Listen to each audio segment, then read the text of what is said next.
ജോയ്സ് ടിവിയിലൂടെ ഞങ്ങളെ ശ്രദ്ധിക്കുന്ന എല്ലാവർക്കും യേശുക്രിസ്തുവിന്റെ നാമത്തിൽ ഞങ്ങളുടെ സ്നേഹവും വന്ദനവും അറിയിക്കുന്നു. എൻ്റെ പ്രിയപ്പെട്ട ദൈവമക്കളെ, നിങ്ങളെല്ലാവരും കർത്താവിൽ സന്തോഷമായിരിക്കുന്നെന്ന് വിശ്വസിക്കുന്നു. കർത്താവ് നിങ്ങളെ ഓരോരുത്തരെയും ധാരാളം അനുഗ്രഹിക്കുമാറാകട്ടെ. നമ്മുടെ ഈ ചാനലിലൂടെ കടന്നു വരുന്നതായ ഓരോ സാക്ഷ്യങ്ങളും നിങ്ങളുടെ ഓരോരുത്തരെയും ആത്മീയ ജീവിതത്തിന്റെ അനുഗ്രഹത്തിനും അഭിവൃദ്ധിക്കും അത് കാരണമായി തീരട്ടെ എന്ന് കർത്താവിൽ ആശംസിക്കുന്നു. നിങ്ങൾക്ക് ആർക്കെങ്കിലും നിങ്ങളുടേതായ സാക്ഷ്യങ്ങൾ ഞങ്ങളുടെ ചാനലിലൂടെ ഷെയർ ചെയ്യണമെന്ന് ആഗ്രഹമുണ്ടെങ്കിൽ ഞങ്ങളുടെ സ്ക്രീനിൽ കാണുന്നതായ നമ്പറിൽ ഞങ്ങളെ കോൺടാക്ട് ചെയ്യാവുന്നതാണ്. ഇന്ന് നമ്മോടൊപ്പം കടന്നു വന്നിരിക്കുന്ന അനുഗ്രഹിക്കപ്പെട്ടതായ കർത്താവിന്റെ ദാസനാണ്. കർത്താവിന്റെ ദാസനെ ജോയ്സ് ടിവിയിലേക്ക് ഞങ്ങൾ ഹാർദവമായി സ്വാഗതം ചെയ്യുന്നു. ദേവദാസനെ കർത്താവിൽ സന്തോഷമായിരിക്കുന്നുവോ? സന്തോഷമായിരിക്കുന്നു സിസ്റ്ററെ. ഞാൻ വളരെ നന്ദി പറയുന്നു എന്നെയും ഈ ഇതിലേക്ക് വിളിച്ച് ഇങ്ങനൊരു സാക്ഷി പറയാനായിട്ട് വിളിച്ചതില് സിസ്റ്ററോടും കൂടെയുള്ള പ്രവർത്തകരോടും നന്ദി പറയും. ഓക്കെ, കർത്താവിന്റെ ദാസനെ ദൈവം സഹായിക്കട്ടെ. ജീവിതാനുഭവങ്ങൾ ഒത്തിരി ഉണ്ടെന്ന് അറിയാം. അതിലേക്ക് കടക്കുന്നതിന് മുന്നമേ തന്നെ നമുക്ക് ദൈവസന്നിധിയിൽ ഒന്ന് പ്രാർത്ഥിക്കാം. ഹല്ലേലൂയ. സ്തോത്രം. പരിശുദ്ധ കർത്താവേ, നന്ദി നിറഞ്ഞ ഹൃദയത്തോടെ സ്തോത്രം ചെയ്ത് സ്തുതിക്കുന്നു. അപ്പൊ അങ്ങയുടെ സന്നിധിയിലേക്ക് അടികളെ ഏൽപ്പിക്കുന്ന അല്പസമയം കൂടെ പാദപീഠത്തിൽ ഇരിക്കട്ടെ. പരിശുദ്ധാത്മാവിന്റെ വലിയ നിയന്ത്രണത്തിനുള്ളിലാ കർത്താവ് ഞങ്ങളെ ഇരുത്താറാകണമേ. കർത്താവെ, നിന്റെ ദാസനെ ദൈവം നടത്തിയ വിധങ്ങളും വഴികളും കേൾക്കുവാനും കർത്താവെ അനേകരുടെ ജീവിതത്തിൽ അനുഗ്രഹവും വിടുതലുമായി തീരുവാന് കർത്താവ് സഹായിച്ചാട്ട്. നെറ്റ്വർക്കിനെയും സിസ്റ്റത്തെയും എല്ലാം അങ്ങയുടെ കരങ്ങളിൽ ഏൽപ്പിക്കുന്നു. അങ്ങ് തന്നെ എല്ലാം നിയന്ത്രിച്ചാട്ട്. അല്പസമയം ഞങ്ങൾ അങ്ങയുടെ സന്നിധിയിൽ ഇരിക്കുമ്പോൾ അതിന്റെ സാന്നിധ്യത്തിലൂടെ ഞങ്ങളെ ഇരുത്തിയാട്ട്. യേശുവിന്റെ നാമത്തിൽ തന്നെ ആമേൻ. ഹല്ലേലൂയ. ആമേൻ. കർത്താവിന്റെ ദാസനെ ഇനിയുള്ള സമയം ഞാൻ കർത്താവിന്റെ ദാസന് തരികയാണ്. കർത്താവിന്റെ ദാസന് ജീവിതത്തിന്റെ അനുഭവങ്ങളെ മുഴുവനും ഷെയർ ചെയ്യാവുന്നതാണ്. Okay, thank you. Welcome pastor. Okay, ദൈവനാമത്തിന് മഹത്വം ഉണ്ടാകട്ടെ. ആദ്യം തന്നെ എനിക്ക് ഇങ്ങനെ ഒരു അവസരം ഒരുക്കി തന്ന ഇങ്ങനെ ഒരു മാധ്യമത്തിലൂടെ കർത്താവിന്റെ നാമത്തെ ഉയർത്തുവാനായി അവസരം തന്ന പ്രിയ ജോയ്സ് ടിവി മാധ്യമത്തോടും അതിന്റെ ചുമതല വഹിക്കുന്ന പ്രിയ സിസ്റ്ററിനോടും അവരുടെ കൂട്ടുപ്രവർത്തകരോടെല്ലാമുള്ള അഗൈതവമായ നന്ദിയും സ്നേഹവും ഞാൻ ആദ്യമായിട്ട് അറിയിക്കുന്നു. ഞാൻ ആദ്യം തന്നെ പറയട്ടെ, എനിക്ക് വളരെ സന്തോഷമുണ്ട്. എന്നെ വിടിവിച്ച ലോകരക്ഷകനായ ഏകരക്ഷകനായ സർവശക്തനായ കർത്താവിന്റെ നാമത്തെ, അവിടുന്ന് മഹാപരിശുദ്ധനാണ്, നിത്യനും നീതിമാനും വിശ്വസ്തനും വാക്കുമാറാത്തവനുമാണ്. ആ കർത്താവിനെ ഇന്ന് പകൽ ഈ വൈകുന്നേര സമയത്ത് ഉയർത്തുവാൻ ദൈവം എനിക്ക് നൽകിയ ഈ അവസരം ഒരു ഭാഗ്യ അവസരമായി ഞാൻ കാണുകയാണ്. കാരണം എനിക്ക് എല്ലാം, എൻ്റെ ജീവിതത്തിൽ മുഴുവൻ യേശുക്രിസ്തുവാണ് എല്ലാം. യേശുക്രിസ്തു കേന്ദ്രീകരണമാണ് എൻ്റെ ജീവിതം. ഞാൻ യേശുവിനായി സമർപ്പിക്കപ്പെട്ട ഒരു വ്യക്തിയാണ്. ദൈവം ഞങ്ങളെ അത്ഭുതകരമായി നടത്തുന്നു. ഞാൻ അതിന് പ്രത്യേകമായി നന്ദിയും സ്നേഹവും ദൈവനാമത്തില് എന്നെ കേൾക്കുന്ന എല്ലാവരോടും ഞാൻ പറയട്ടെ, ഈ മാധ്യമത്തോട് പറയട്ടെ, പ്രിയപ്പെട്ടവരോട് പറയട്ടെ. ദൈവത്തിന് സ്തോത്രം. ഞാൻ എന്നെ കുറിച്ച് പറഞ്ഞു, പ്രിയ സിസ്റ്റർ പരിചയപ്പെടുത്തി. ഞാനിപ്പോൾ പ്രവർത്തിക്കുന്നത് മലങ്കര ക്രിസ്ത്യൻ ചർച്ച് എന്ന് പറയുന്ന മലങ്കര ക്രിസ്ത്യൻ പ്രയർ ഫെലോഷിപ്പിന്റെ ഭാഗമായുള്ള മലങ്കര ക്രിസ്ത്യൻ ചർച്ച് എന്ന ഒരു സഭയിലാണ്. തികച്ചും വേർപെട്ട ഒരു സഭയാണ്. അതായത് രക്ഷിക്കപ്പെട്ട, സ്നാനപ്പെട്ട്, പരിശുദ്ധാത്മാവിനെ പ്രാപിച്ച് ദൈവകൃപയിൽ ജീവിക്കുന്ന ഒരു കൂട്ടം ദൈവമക്കളുടെ ഒരു സഭയാണ് മലങ്കര ക്രിസ്ത്യൻ ചർച്ച്. ഒരു പെന്തക്കോസ്റ്റൽ ആശയത്തിൽ പോകുന്ന ഒരു സഭയാണ്. ആ സഭയുടെ ഒരു ചുമതലക്കാരനും കൂടിയാണ് ഞാനിപ്പോൾ. അതിന്റെ കേന്ദ്ര കമ്മിറ്റി അംഗവും ജനറൽ സെക്രട്ടറിയും ആയിട്ട് പ്രവർത്തിക്കുകയാണ്. ദൈവം എനിക്ക് തന്നിട്ടുള്ള എല്ലാ നന്മകൾക്കായി, ചുമതലകൾക്കായി ഞാൻ കർത്താവിനെ മഹത്വപ്പെടുത്തുകയാണ്. നിങ്ങൾ പലരും അറിഞ്ഞിട്ടുള്ളത് പോലെ യാക്കോബായ പശ്ചാത്തലത്തിൽ നിന്ന് വന്നവരാണ്. യാക്കോബായ വിഭാഗത്തിൽ തന്നെ പാത്രീർക്കീസ് വിഭാഗം എന്ന് പറയും, പാവകക്ഷി വിഭാഗം എന്ന് പറയുന്ന ആ വിഭാഗത്തിലായിരുന്നു ഞാനൊക്കെ ഉണ്ടായിരുന്നത്. അതിൽ നിന്ന് ഞങ്ങള് 1990 ഞങ്ങൾ കുറെ വൈദികരും കുറെ അധികം ആളുകൾ, ഏകദേശം 3000-ഓളം ആളുകളും ഞങ്ങൾ ഒരുമിച്ച് ആദ്യം ഞങ്ങൾ സ്നാനപ്പെട്ടു വന്നു. വൈദികര് സ്നാനപ്പെട്ടു 90 ഓഗസ്റ്റ് മാസം 4-ാം തീയതി നിരേറ്റുപുറത്ത് വെച്ച്. നിരേറ്റുപുറം IPC ചർച്ചിന്റെ ചുമതലയുള്ള പാസ്റ്റർ KC ജോൺ, ഇപ്പോഴും അത് ജീവിച്ചിരിപ്പുണ്ട്. IPCയുടെ ഒരു പ്രധാനപ്പെട്ട ചുമതലയൊക്കെ വഹിക്കുന്ന ഒരു ദേവദാസൻ. അത് അദ്ദേഹം നല്ല ആക്റ്റീവായിട്ട് നല്ല സുന്ദരനും നല്ല മിടുക്കനുമായി ഞങ്ങളുടെ ഇടയിലൊക്കെ വന്ന് പ്രസംഗിക്കുകയും ക്ലാസ്സുകളൊക്കെ എടുക്കുകയും ചെയ്യുന്ന ദേവദാസൻ. അദ്ദേഹത്തിന്റെ കൈക്കീഴിലാണ് ഞങ്ങൾ 5 വൈദികർ ഒന്നിച്ചെന്ന് സ്നാനപ്പെട്ടത്. പമ്പയാറ്റിലാണ് സ്നാനപ്പെട്ടത്. ഒരു കുറെ അധികം ധാരാളം ആളുകൾ അന്ന് ഈ കുവൈറ്റ് ഇൻവേഷന്റെ സമയമായിരുന്നു. ഇറാഖ് കുവൈറ്റിനെ ആക്രമിച്ച സമയമായിരുന്നു 1990. അപ്പൊ അതുകൊണ്ട് ഒത്തിരി പേര് കുവൈറ്റിൽ നിന്നും ഗൾഫ് നാടുകളിൽ നിന്നൊക്കെ പേടിച്ച് അവിടുന്ന് എല്ലാം പലായനം ചെയ്ത് നാട്ടിലേക്ക് വന്നിട്ടുണ്ടായിരുന്നു കുറേ ദേവദാസന്മാരും സഹോദരങ്ങളും. അപ്പൊ ഞാൻ പിന്നീട് കുവൈറ്റ് വിസിറ്റ് ചെയ്തപ്പോൾ പലരും എന്നോട് പറഞ്ഞു, ഞങ്ങൾ നാട്ടിലുണ്ടായിരുന്നു, അച്ഛനെയൊക്കെ ഞങ്ങൾ കണ്ടിരുന്നു, ആ സ്നാനത്തിന് ഞങ്ങൾ ലൈവായിട്ട് അവിടെ ഉണ്ടായിരുന്നു എന്ന് പറഞ്ഞു. ഇങ്ങനെ ഒരു സാഹചര്യത്തിലാണ് അവരെല്ലാം നാട്ടിലേക്ക് വന്നത്. അപ്പൊ ഞാൻ പറഞ്ഞത് വളരെയധികം ആയിരക്കണക്കിന് ആളുകൾ പങ്കെടുത്ത ഒരു മീറ്റിംഗിലാണ്. ഞങ്ങളിതൊന്നും ക്രമീകരിച്ചതല്ല, അവരാണ് അതൊക്കെ ക്രമീകരിച്ചത്. KC ജോണിന്റെ സഭയില് പോയാണ് ഞങ്ങൾ അന്ന് കർത്തൃമേശ സ്നാനത്തിന് ശേഷം ഞങ്ങൾ അന്ന് സ്നാനപ്പെടുന്ന സമയത്ത് കമ്മീസ് എന്ന് പറയും, ഈ അതിന്റെ ഒരു നമ്മുടെ യാക്കോബായ സഭയുടെ ഒരു ഭാഗമായിട്ട് ഇടുന്ന ഒരു വസ്ത്രമാണ്, അത് ഞങ്ങൾ ഇട്ടുകൊണ്ടിരുന്നത്. കമ്മീസ് എന്ന് പറയും. കമ്മീസും തൊപ്പിയൊക്കെ ഉണ്ടായിരുന്നു. അതൊക്കെ ഞങ്ങൾ മാറ്റി. പിന്നീട് ഞങ്ങൾ അത് ഉപയോഗിച്ചിട്ടില്ല. വെള്ളത്തിൽ മുങ്ങി പിതാവിന്റെയും പുത്രന്റെയും പരിശുദ്ധാത്മാവിന്റെയും നാമത്തിൽ ദൈവവചന പ്രകാരം ഞങ്ങൾക്ക് സ്നാനപ്പെടാനുള്ള അവസരം ദൈവം തന്നു. ഞങ്ങളുടെ ലീഡറായിട്ടുണ്ടായിരുന്ന പ്രിയ പൗലോസ് കുന്നുമേലച്ചൻ എന്ന് പറയും. അദ്ദേഹം ഈ കഴിഞ്ഞ ഓഗസ്റ്റ് മാസം 16-ാം തീയതി നിത്യത്തിൽ പ്രവേശിച്ചു. അതിലൊക്കെ ഞങ്ങൾക്ക് ഒത്തിരി വിഷമമുണ്ട്. ഞങ്ങളുടെ പ്രധാനപ്പെട്ട ലീഡറായിരുന്ന അദ്ദേഹം പ്രായമായി പറയാൻ ക്ഷീണമായിട്ട് കഴിയായിരുന്നു. ഇപ്പോ ജോൺ പാർപ്പഴച്ചനുണ്ട്, അതുപോലെ ബഹുമാനപ്പെട്ട സാജു വർഗീസ് അച്ഛൻ, അദ്ദേഹം ഓസ്ട്രേലിയയിൽ വിസിറ്റിന് വേണ്ടി പോയിരിക്കുക, അദ്ദേഹത്തിന്റെ മക്കളുടെ അടുത്തേക്ക് പോയിരിക്കുകയാണ്. അങ്ങനെ ഞങ്ങൾ 3-4 പേരാണ് ഇപ്പോൾ ഉള്ളത്. 2 പേരാണ് ഇപ്പോൾ ഉള്ളത്. ഞാൻ പറഞ്ഞത് അങ്ങനെ 5 പേര്, ബഹുമാനപ്പെട്ട പൗലോസ് കുന്നുമേലച്ചൻ, സാജു വർഗീസ് അച്ഛൻ, ജോൺ പാറപ്പുഴ അച്ഛൻ, ഞാന്, ജോൺ തോമസ് എന്നാണ് എന്റെ പേര് അറിയപ്പെടുന്നത്. ജോൺ തോമസ് കാഞ്ഞിരമലയിൽ വീട്ടുപേര് കൂടി പറയാൻ കാരണം വേറെ ജോൺ അച്ഛന്മാർ ഒത്തിരി ഉള്ളതുകൊണ്ട് വീട്ടുപേര് കൂടി പറഞ്ഞാണ് ആൾക്കാര് നമ്മൾ ഐഡന്റിഫൈ ചെയ്യാൻ വേണ്ടിയിട്ട് പറയുന്നത് കേട്ടോ. കാഞ്ഞിരമലയിൽ എന്ന് വീട്ടുപേര് പറഞ്ഞ എല്ലാവരും അറിയും, കാഞ്ഞിരമലയിൽ അച്ഛൻ എന്നൊക്കെ പറയുമ്പോൾ. അപ്പൊ അങ്ങനെയാണ് ഞങ്ങൾ 4 പേര്. പിന്നെ ഒരു ജോസ് മാത്യു തടത്തിൽ, അദ്ദേഹം വാസ്തവത്തിൽ ഹൈദരാബാദിൽ വെച്ച് സ്നാനപ്പെട്ടായിരുന്നു. ഒരു സെക്കന്ദരാബാദ് ബൈബിൾ കോളേജിൽ പഠിക്കുന്ന സമയത്ത് സ്നാനപ്പെട്ട. പക്ഷെ ഞങ്ങൾ 5 പേര് സ്നാനപ്പെടുന്നതാണെന്ന് അവിടെ അറിയപ്പെട്ടത്. അദ്ദേഹം ഞങ്ങളുടെ കൂടെ ഉണ്ടായിരുന്നു. ദൈവത്തിന്റെ സ്തോത്രം. അങ്ങനെ 5 വൈദികരാണ് സ്നാനപ്പെട്ട് ഞങ്ങൾ തിരുവല്ലായില് പ്രസ് ക്ലബില് പത്രസമ്മേളനമൊക്കെ നടത്തി. ഞങ്ങളെ യാക്കോബായ സഭയുമായുള്ള ബന്ധം വിച്ഛേദിക്കുന്നതായി ഞങ്ങള് പത്രക്കുറിപ്പിലൂടെ അറിയിച്ചു. പിറ്റേ ദിവസം എല്ലാ പത്രങ്ങളിലും മീഡിയാസിലെല്ലാം അത് വാർത്തയായിട്ട് തന്നെ, പരസ്യമായിട്ടുള്ള വാർത്തയായിട്ട് തന്നെ അവർ പത്രക്കാരെല്ലാം കൊടുത്തിരുന്നു. ഇങ്ങനെ 5 വൈദികർ പുതിയ സഭയുണ്ടാക്കും എന്നൊക്കെ പറഞ്ഞ്. അപ്പോ ഞങ്ങൾ പിന്നീട് നൂറുകണക്കിന് ആളുകൾ ഞങ്ങളോടൊപ്പം സ്നാനം സ്വീകരിച്ച് വിശ്വാസ സ്നാനം, കാരണം അവരൊക്കെ രക്ഷിക്കപ്പെട്ടു നിന്നവരാ, യാക്കോബായ സഭയിലെ കൂട്ടായ്മയിൽ നിന്നവരാ. ഒരു ദിവസം തന്നെ 150 പേരൊക്കെ സ്നാനപ്പെട്ടതുണ്ട്. 3 പേരൊക്കെ ഇറങ്ങി നിന്ന് സ്നാനപ്പെടുത്തിയിട്ടുണ്ട്. കാരണം ഇതൊന്നും ഒരു ദിവസം കൊണ്ടുണ്ടായ ഒരു മാറ്റമല്ല, കുറെ 10, 15, 20 വർഷം കൊണ്ടുണ്ടായ ഒരു റവല്യൂഷൻ, ഒരു വലിയൊരു മാറ്റത്തിന്റെ, നവോത്ഥാനത്തിന്റെ ഏറ്റവും അവസാനമായ ഒരു ഘട്ടമാണ് ഇങ്ങനെ ഈ വേർപാടെന്ന് പറയുന്നത്. സമുദായത്തിൽ നിന്ന് വേർപെട്ട് അച്ഛന്മാരും കുറെ ആളുകൾ വരിക എന്നുള്ളത് ഒരു വലിയൊരു വിപ്ലവകരമായ ഒരു മാറ്റമായിരുന്നു സമുദായങ്ങൾ ഉണ്ടാക്കിയിരുന്നത്. അപ്പോ പലയിടങ്ങളിലായി സ്നാനം നടന്നു. 100ഓളം സ്ഥലങ്ങളിൽ ഞങ്ങൾക്ക് കൂട്ടായ്മകൾ ഉണ്ടായിരുന്നു, പ്രാദേശിക കൂട്ടായ്മകൾ. ഈ കൂട്ടായ്മകളിലേക്കെല്ലാം ധാരാളം ആളുകൾ സ്നാനപ്പെട്ട് വരികയും ദൈവസഭകൾ അവിടെ ആരംഭിക്കുകയും ചെയ്തു. ആദ്യമൊന്നും ഞങ്ങൾക്ക് സെമിത്തേരി ഇല്ലായിരുന്നു, സ്വന്തമായിട്ട് സെമിത്തേരികളൊന്നും ഇല്ലായിരുന്നു. പക്ഷേ ദൈവത്തിന്റെ അത്ഭുത കരമെന്ന് പറഞ്ഞാൽ ഞങ്ങൾ സെമിത്തേരി ഇല്ലാത്ത സമയത്തൊന്നും ആരും മരിച്ചില്ല എന്നുള്ളതാണ്.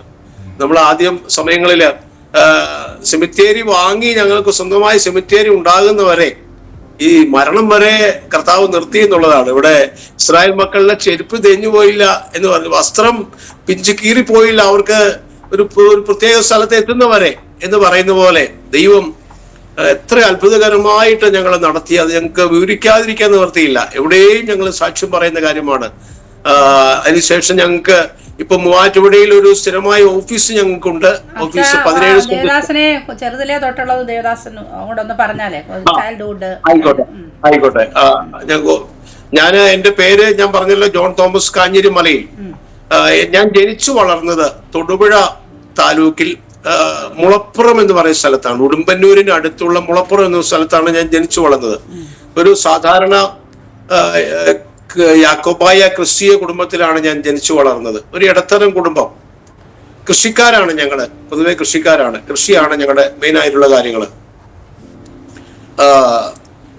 ഒരു പള്ളി ഭക്തനായിട്ട് തന്നെയാണ് ഞാൻ ചെറുപ്പം മുതൽ. എൻ്റെ അമ്മ നല്ലൊരു ഭക്തയായ ഒരാളായിരുന്നു.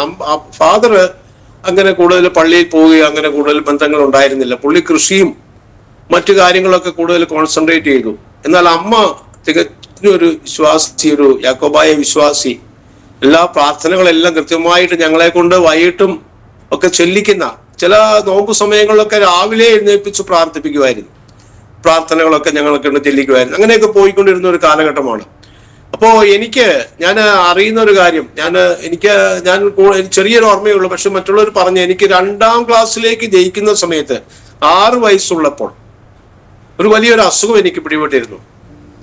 അതെന്താണെന്ന് എനിക്കത് ടെക്നിക്കലായിട്ട് പറയുമ്പോൾ, എൻ്റെ മോൾ ഡോക്ടറാണ്, എന്നിട്ട് പോലും ഞാൻ അവളോട് ചോദിച്ചിട്ട് പോലും അവൾക്കും അത് എന്താന്നുള്ളത്, കാരണം ടെക്നിക്കലായിട്ട് എനിക്കത് അതിന്റെ പേര് പറയാൻ അറിയത്തില്ല. അതായത് രോമക്കുത്ത് തോറും ഇങ്ങനെ ബ്ലഡ് വരുന്ന ഒരു അസുഖം, അതുപോലെ വായിൽ കൂടിയൊക്കെ ബ്ലഡ് വരുന്ന ഒരു പ്രയാസം. അപ്പോ എൻ്റെ വീടിന് അടുത്തുള്ള എന്നെ എടുത്തുകൊണ്ട്, അപ്പോ ജൂൺ മാസം, ഈ മെയ് മാസമൊക്കെയാണ്, മെയ് ജൂൺ മാസങ്ങളില് സ്കൂളൊക്കെ തുറന്നു വരുന്ന സമയം.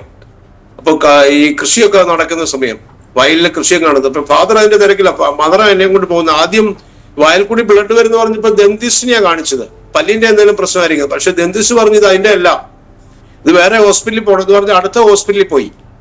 കരിമണ്ണൂർ എന്ന് പറയുന്ന സ്ഥലത്ത് ഹോസ്പിറ്റലിൽ എന്നെ കൊണ്ടുപോയി. അവിടെ ചെന്നപ്പോ ആ ഡോക്ടർ പറഞ്ഞു, പുള്ളി പരിശോധിച്ചിട്ട് വേഗം പറഞ്ഞു, ആ കൊച്ചിന്റെ ഡ്രസ്സ് മാറാൻ പറഞ്ഞു. എന്റെ അമ്മയോടെ പറഞ്ഞ്, എടീ നീ, അപ്പൊ അമ്മയൊക്കെ ശരിക്കും വ്യക്തിപരമായിട്ട് അറിയുന്നതാണ് അവര് ഡോക്ടർ. എടീ നീ ആ കൊച്ചിന്റെ ഉടുപ്പൊന്ന് മാറ്റാൻ പറഞ്ഞു. അപ്പൊ ഉടുപ്പ് മാറ്റിയപ്പോ എന്റെ പുറം മുഴുവൻ ഇങ്ങനെ തടിച്ചിട്ടുണ്ട്. ഇതൊന്നും അവർ കണ്ടില്ലായിരുന്നു, എന്റെ അമ്മയൊന്നും. അപ്പോ ഇങ്ങനെ തടിപ്പും അതുപോലെ ബ്ലഡും എടുക്കുന്ന ഒരു ഇതെല്ലാം അവരാദ്യം അറിയും. ഇവര് വായില് ബ്ലഡ് വരുന്ന കാര്യം മാത്രമായിരുന്നു അറിഞ്ഞുള്ളൂ. അപ്പൊ അമ്മ അയോട് ഡോക്ടർ പറഞ്ഞു, എത്രയും വേഗം, ആസ് ഏർലി ആസ് പോസിബിൾ. എന്റെ പിതാവ്, അവൻ എന്ത് ചെയ്യുന്ന ചോദിച്ചു. കൊമ്മൻ എന്റെ പിതാവിനെ പുള്ളി വിളിക്കുന്നത് ഡോക്ടർ. അവൻ എന്ത് ചെയ്യും, പുള്ളി കണ്ടെത്തിപ്പണിയാന്ന് പറഞ്ഞു. അവനോട് എത്രയും വേഗം ഇവിടെ വരാൻ പറയാൻ പറഞ്ഞു, എന്നെ വന്ന് കാണാൻ പറഞ്ഞു. കണ്ട് നാളെ തന്നെ കോട്ടയം മെഡിക്കൽ കോളേജ്, ഞങ്ങൾക്ക് ഏറ്റവും അടുത്തുള്ള മെഡിക്കൽ കോളേജ് കോട്ടയം മെഡിക്കൽ കോളേജാണ്. അന്ന് മെഡിക്കൽ കോളേജ് കൊണ്ടുവരാൻ പറഞ്ഞു. അപ്പോ എന്റെ അമ്മ എന്നെ കരഞ്ഞു. അപ്പൊ അമ്മ ആടെ രീതിയെല്ലാം മാറി, ഭയങ്കര കരച്ചിലും ബഹളമെല്ലാം ആയി. അമ്മ അല്ലെങ്കിൽ കൊച്ചു മരിച്ചു പോകുന്ന ഡോക്ടർ പറഞ്ഞു. എന്നെ കൊണ്ടുപോകുന്നു. അപ്പൊ താഴെ ഇറങ്ങിയപ്പോ, അപ്പൊ എപ്പോഴും അമ്മ പറഞ്ഞു ഞാൻ ഓർക്കുന്നുണ്ട്, താഴെ ഇറങ്ങിയപ്പോ എനിക്കൊരു ചായ മേടിച്ചു തന്നു. ചായ ഒരു സുഖിയനും മേടിച്ചു തന്നു, ഒരു സുഖിയൻ തന്നു. ഈ സുഖിയൻ എനിക്ക് അന്ന് വലിയ ഇഷ്ടമാണ്. ഈ ഒരു സുഖിയൻ എന്ന് പറയും, അതായത് അകത്തി പയറ് മധുരമൊക്കെ വെച്ചിട്ടുള്ള. അതെ. അപ്പോ ഞാൻ ആ സുഖിയൻ ഒരെണ്ണം കഴിച്ചിട്ട് പറഞ്ഞു, എനിക്ക് ഒന്നുകൂടെ വേണമെന്ന് പറഞ്ഞു.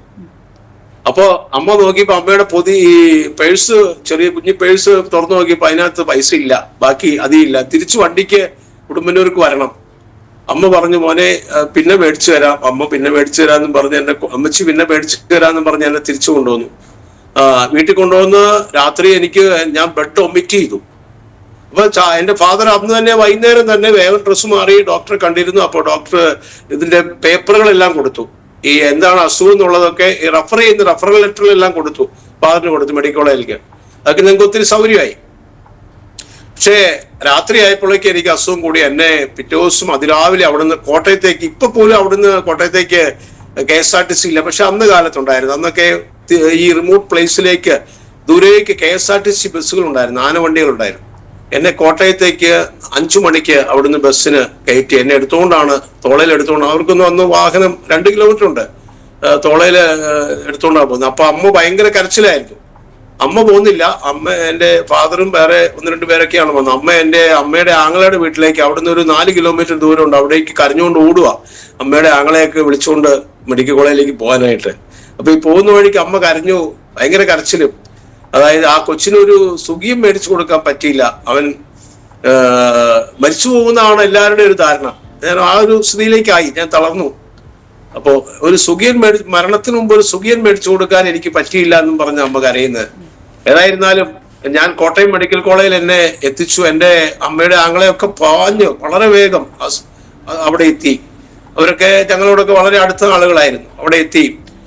എനിക്ക് ദൈവത്തിന്റെ വലിയ, ഞാൻ ഇങ്ങനെ പറയും, ദൈവത്തിന്റെ തീരുമാനമാണ് സകലതും. ഞാനത് പൂർണ്ണമായിട്ട് വിശ്വസിക്കുന്നു. എനിക്ക് നല്ല ചികിത്സകൾ പെട്ടെന്ന് കിട്ടി. ഈ റെഫറൽ ലെറ്ററും എല്ലാം ഉള്ളത് കൊണ്ടായിരിക്കാം എൻ്റെ രോഗമൊക്കെ അവർ ഡയഗ്നോസ് ചെയ്ത് അവർ കണ്ടുപിടിച്ചു. ഞാൻ 20 ദിവസം കോട്ടയം മെഡിക്കൽ കോളേജിൽ പക്ഷെ കിടക്കേണ്ടി വന്നു. ബ്ലഡൊക്കെ ഒത്തിരി കയറ്റുകയും പല പല ട്രീറ്റ്മെന്റ് ഒക്കെ ആയിട്ട് ഞാൻ പൂർണ്ണ സുഖം പ്രാപിച്ചാണ് ഭവനത്തിലേക്ക് വന്നത്. ഞാനിത് പറഞ്ഞുകൊണ്ട് വന്നത് ദൈവത്തിന്റെ പദ്ധതിയാണ് ഞാൻ പറഞ്ഞത്. അപ്പോ ഈ അമ്മ അന്നൊരു നേർച്ച നേർന്നായിരുന്നു. എൻ്റെ അമ്മച്ചി ഈ കൊച്ചിനെ ഭജന ഇരുത്തിയേക്കാന്ന്. അത് സിസ്റ്ററിനെ അറിയാം, നിങ്ങൾക്കൊക്കെ അറിയാം, എന്നെ ശ്രദ്ധിക്കുന്നവർക്ക് അറിയാം. യാക്കോബായ സഭയിലും ഒക്കെ ഒരു ഭജന ഇരിപ്പെന്ന് പറഞ്ഞു പറയും. അതായത് 50 ദിവസങ്ങളില് നമ്മള് പള്ളിയിൽ പോയി ഒരു 10 ദിവസം, അതായത് കഷ്ടാനുഭവിച്ച എന്ന് പറയും, ഒരു 6-8 ദിവസം അവിടെ പോയിരിക്കുക, പള്ളിയിൽ തന്നെ കഴിയുക, വീട്ടിലേക്ക് പോരൂല. ഭജന ഇരിക്കാനായിട്ട് എന്നെ നേർന്നായിരുന്നു. ഞാനതൊന്നും അറിയുന്നില്ല. കുറെ കഴിഞ്ഞപ്പോഴാണ് എന്നെ കൊണ്ടുപോയി ഇരുത്തുന്നത്, ഭജന ഇരിക്കുന്നത്. അതിനെ ഇരുത്തി. അപ്പോ അവിടെയുള്ള വൈദികൻ, അതൊക്കെ നമ്മൾ അതിനെക്കുറിച്ച് പറഞ്ഞ വൈദികരൊന്നും അവരൊന്നും അത്ര രക്ഷിക്കപ്പെട്ടവരൊന്നും അല്ല. പക്ഷെ എങ്കിൽ പോലും ആ സമയത്തൊക്കെ അവർ, കാരണം ഒത്തിരി പേര് കുമ്പസാരിപ്പിക്കുന്ന സമയമാണ് കഷ്ടാനുഭവിച്ച്. ധാരാളം പള്ളിയിലുള്ള എല്ലാവരും ഓരോ കാര്യങ്ങൾക്ക് അവിടെ വരും, കുമ്പസാരിക്കാൻ വരും. അതുപോലെ ഈ സന്ധ്യാപ്രാർത്ഥനയ്ക്ക് പങ്കെടുക്കാൻ വരും. പിന്നെ പെസഹായുടെ ശുശ്രൂഷയുണ്ട് ബുധനാഴ്ച രാത്രി. അതുപോലെ ദുഃഖവെള്ളിയുണ്ട്. അങ്ങനെയൊക്കെയുള്ള ഒത്തിരി കാര്യങ്ങൾ അവിടെയുണ്ട്. ഈസ്റ്ററിന്റെ ശുശ്രൂഷയുണ്ട്. അപ്പൊ ആ ദിവസങ്ങളിൽ പള്ളിയിൽ തന്നെ കഴിയുക, ബൈബിളൊക്കെ വായിച്ചും പ്രാർത്ഥിച്ചും ഒക്കെ പള്ളി കഴിയുന്ന ഒരു സിസ്റ്റം ഉണ്ട്. എന്നെ അതിന് നേർന്നായിരുന്നു എൻ്റെ അമ്മ. ഈ അസുഖം വന്നപ്പോൾ നേർന്നിരുന്നതാ. ഞാൻ അതിന് എന്നെ അമ്മ അതിനു വേണ്ടി പള്ളിയിൽ കൊണ്ട്, അമ്മയും കൂടി, കാരണം ഞാൻ ഒത്തിരി പ്രായമില്ലായിരുന്നു ഈ സമയത്ത്. കുറെ വർഷം കഴിഞ്ഞാൽ പിന്നെ ഇതിന് പോയി ഇരുന്നത്. ഞാൻ പള്ളിയിൽ ഇരുന്നു, ഒരാഴ്ച അവിടെ ഇരുന്നു. ഞാൻ ഇപ്പോഴും അത് ഓർക്കുന്നുണ്ട്. ഈ കഴിഞ്ഞ ദിവസം കൂടി എൻ്റെ നാട്ടിലുള്ള ഒരു റിട്ടയർഡ് ആയിട്ടുള്ള ഒരു സാറ്, അവര് വയനാട്ടിലേക്ക്, ഞാനിപ്പോ താമസിക്കുന്ന കോഴിക്കോട് ജില്ലയിൽ പുതുപ്പാടി എന്ന സ്ഥലത്താണ്, താമരശ്ശേരിക്ക് അടുത്ത് പുതുപ്പാടി NH റോഡിന്റെ സൈഡിലാണ് താമസിക്കുന്നത്. കോഴിക്കോട് വയനാട് റോഡിന്റെ സൈഡിലാണ്. വളരെ ദൈവം അങ്ങനെ ഒരുക്കി തന്നതാണ്, കൺവീനിയന്റ് ആയിട്ടുള്ള പ്ലേസ്. എൻ്റെ വൈഫ് ഒരു അധ്യാപികയാണ്. ഇപ്പോൾ അവൾ ഈ കഴിഞ്ഞ മെയ് 31 റിട്ടയർ ആയി. ഓർത്തഡോക്സ് സ്കൂളിലായിരുന്നു വർക്ക് ചെയ്തുകൊണ്ടിരുന്നത്. MGM ഹൈസ്കൂളിലായിരുന്നു വർക്ക് ചെയ്തുകൊണ്ടിരുന്നത്. ഈ മെയ് 31 റിട്ടയർ ആയത്. അപ്പോൾ അവളുടെ ജോലിയോടൊക്കെ ഉള്ള ബന്ധത്തിൽ ഞങ്ങൾ ഇവിടെ വന്ന് കുറച്ച് സ്ഥലം വാങ്ങി ഇവിടുത്തെ. പിന്നെ വയനാട്ടിലുള്ള മലങ്കര ക്രിസ്ത്യൻ ചർച്ചിന്റെ ചുമതലയൊക്കെ ആയിരുന്നു എനിക്ക് നേരത്തെ 9 വർഷം. അപ്പോൾ അങ്ങനെയൊക്കെ വയനാട്ടിൽ നമുക്ക് 10-600 ആൾക്കാരുണ്ട് ഈ മലങ്കര ക്രിസ്ത്യൻ ചർച്ചിന്. 9ഓളം സഭകളുമുണ്ട്. അപ്പോൾ അതുകൊണ്ട് ഞങ്ങളിവിടെ, ഞാൻ താമസമാക്കി പെട്ടെന്ന് പെട്ടെന്ന് പറഞ്ഞ കേട്ടോ. അപ്പൊ ഈ ഒരു സാറ് ഇതിലെ വന്ന് തിരിച്ചു പോയപ്പോ ഇവിടെ വണ്ടി നിർത്തി, ഒരു വലിയ ട്രാവലറയിലാണ്.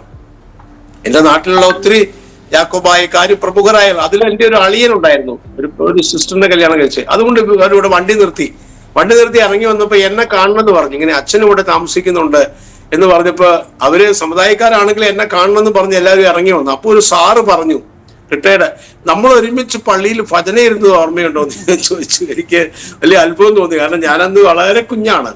സാറൊക്കെ അങ്ങനെ പലരും ഭജന ഇരിക്കുന്നുണ്ടായിരുന്നു പള്ളിയിൽ, പല നേർച്ചകൾ നേർന്നിട്ട്.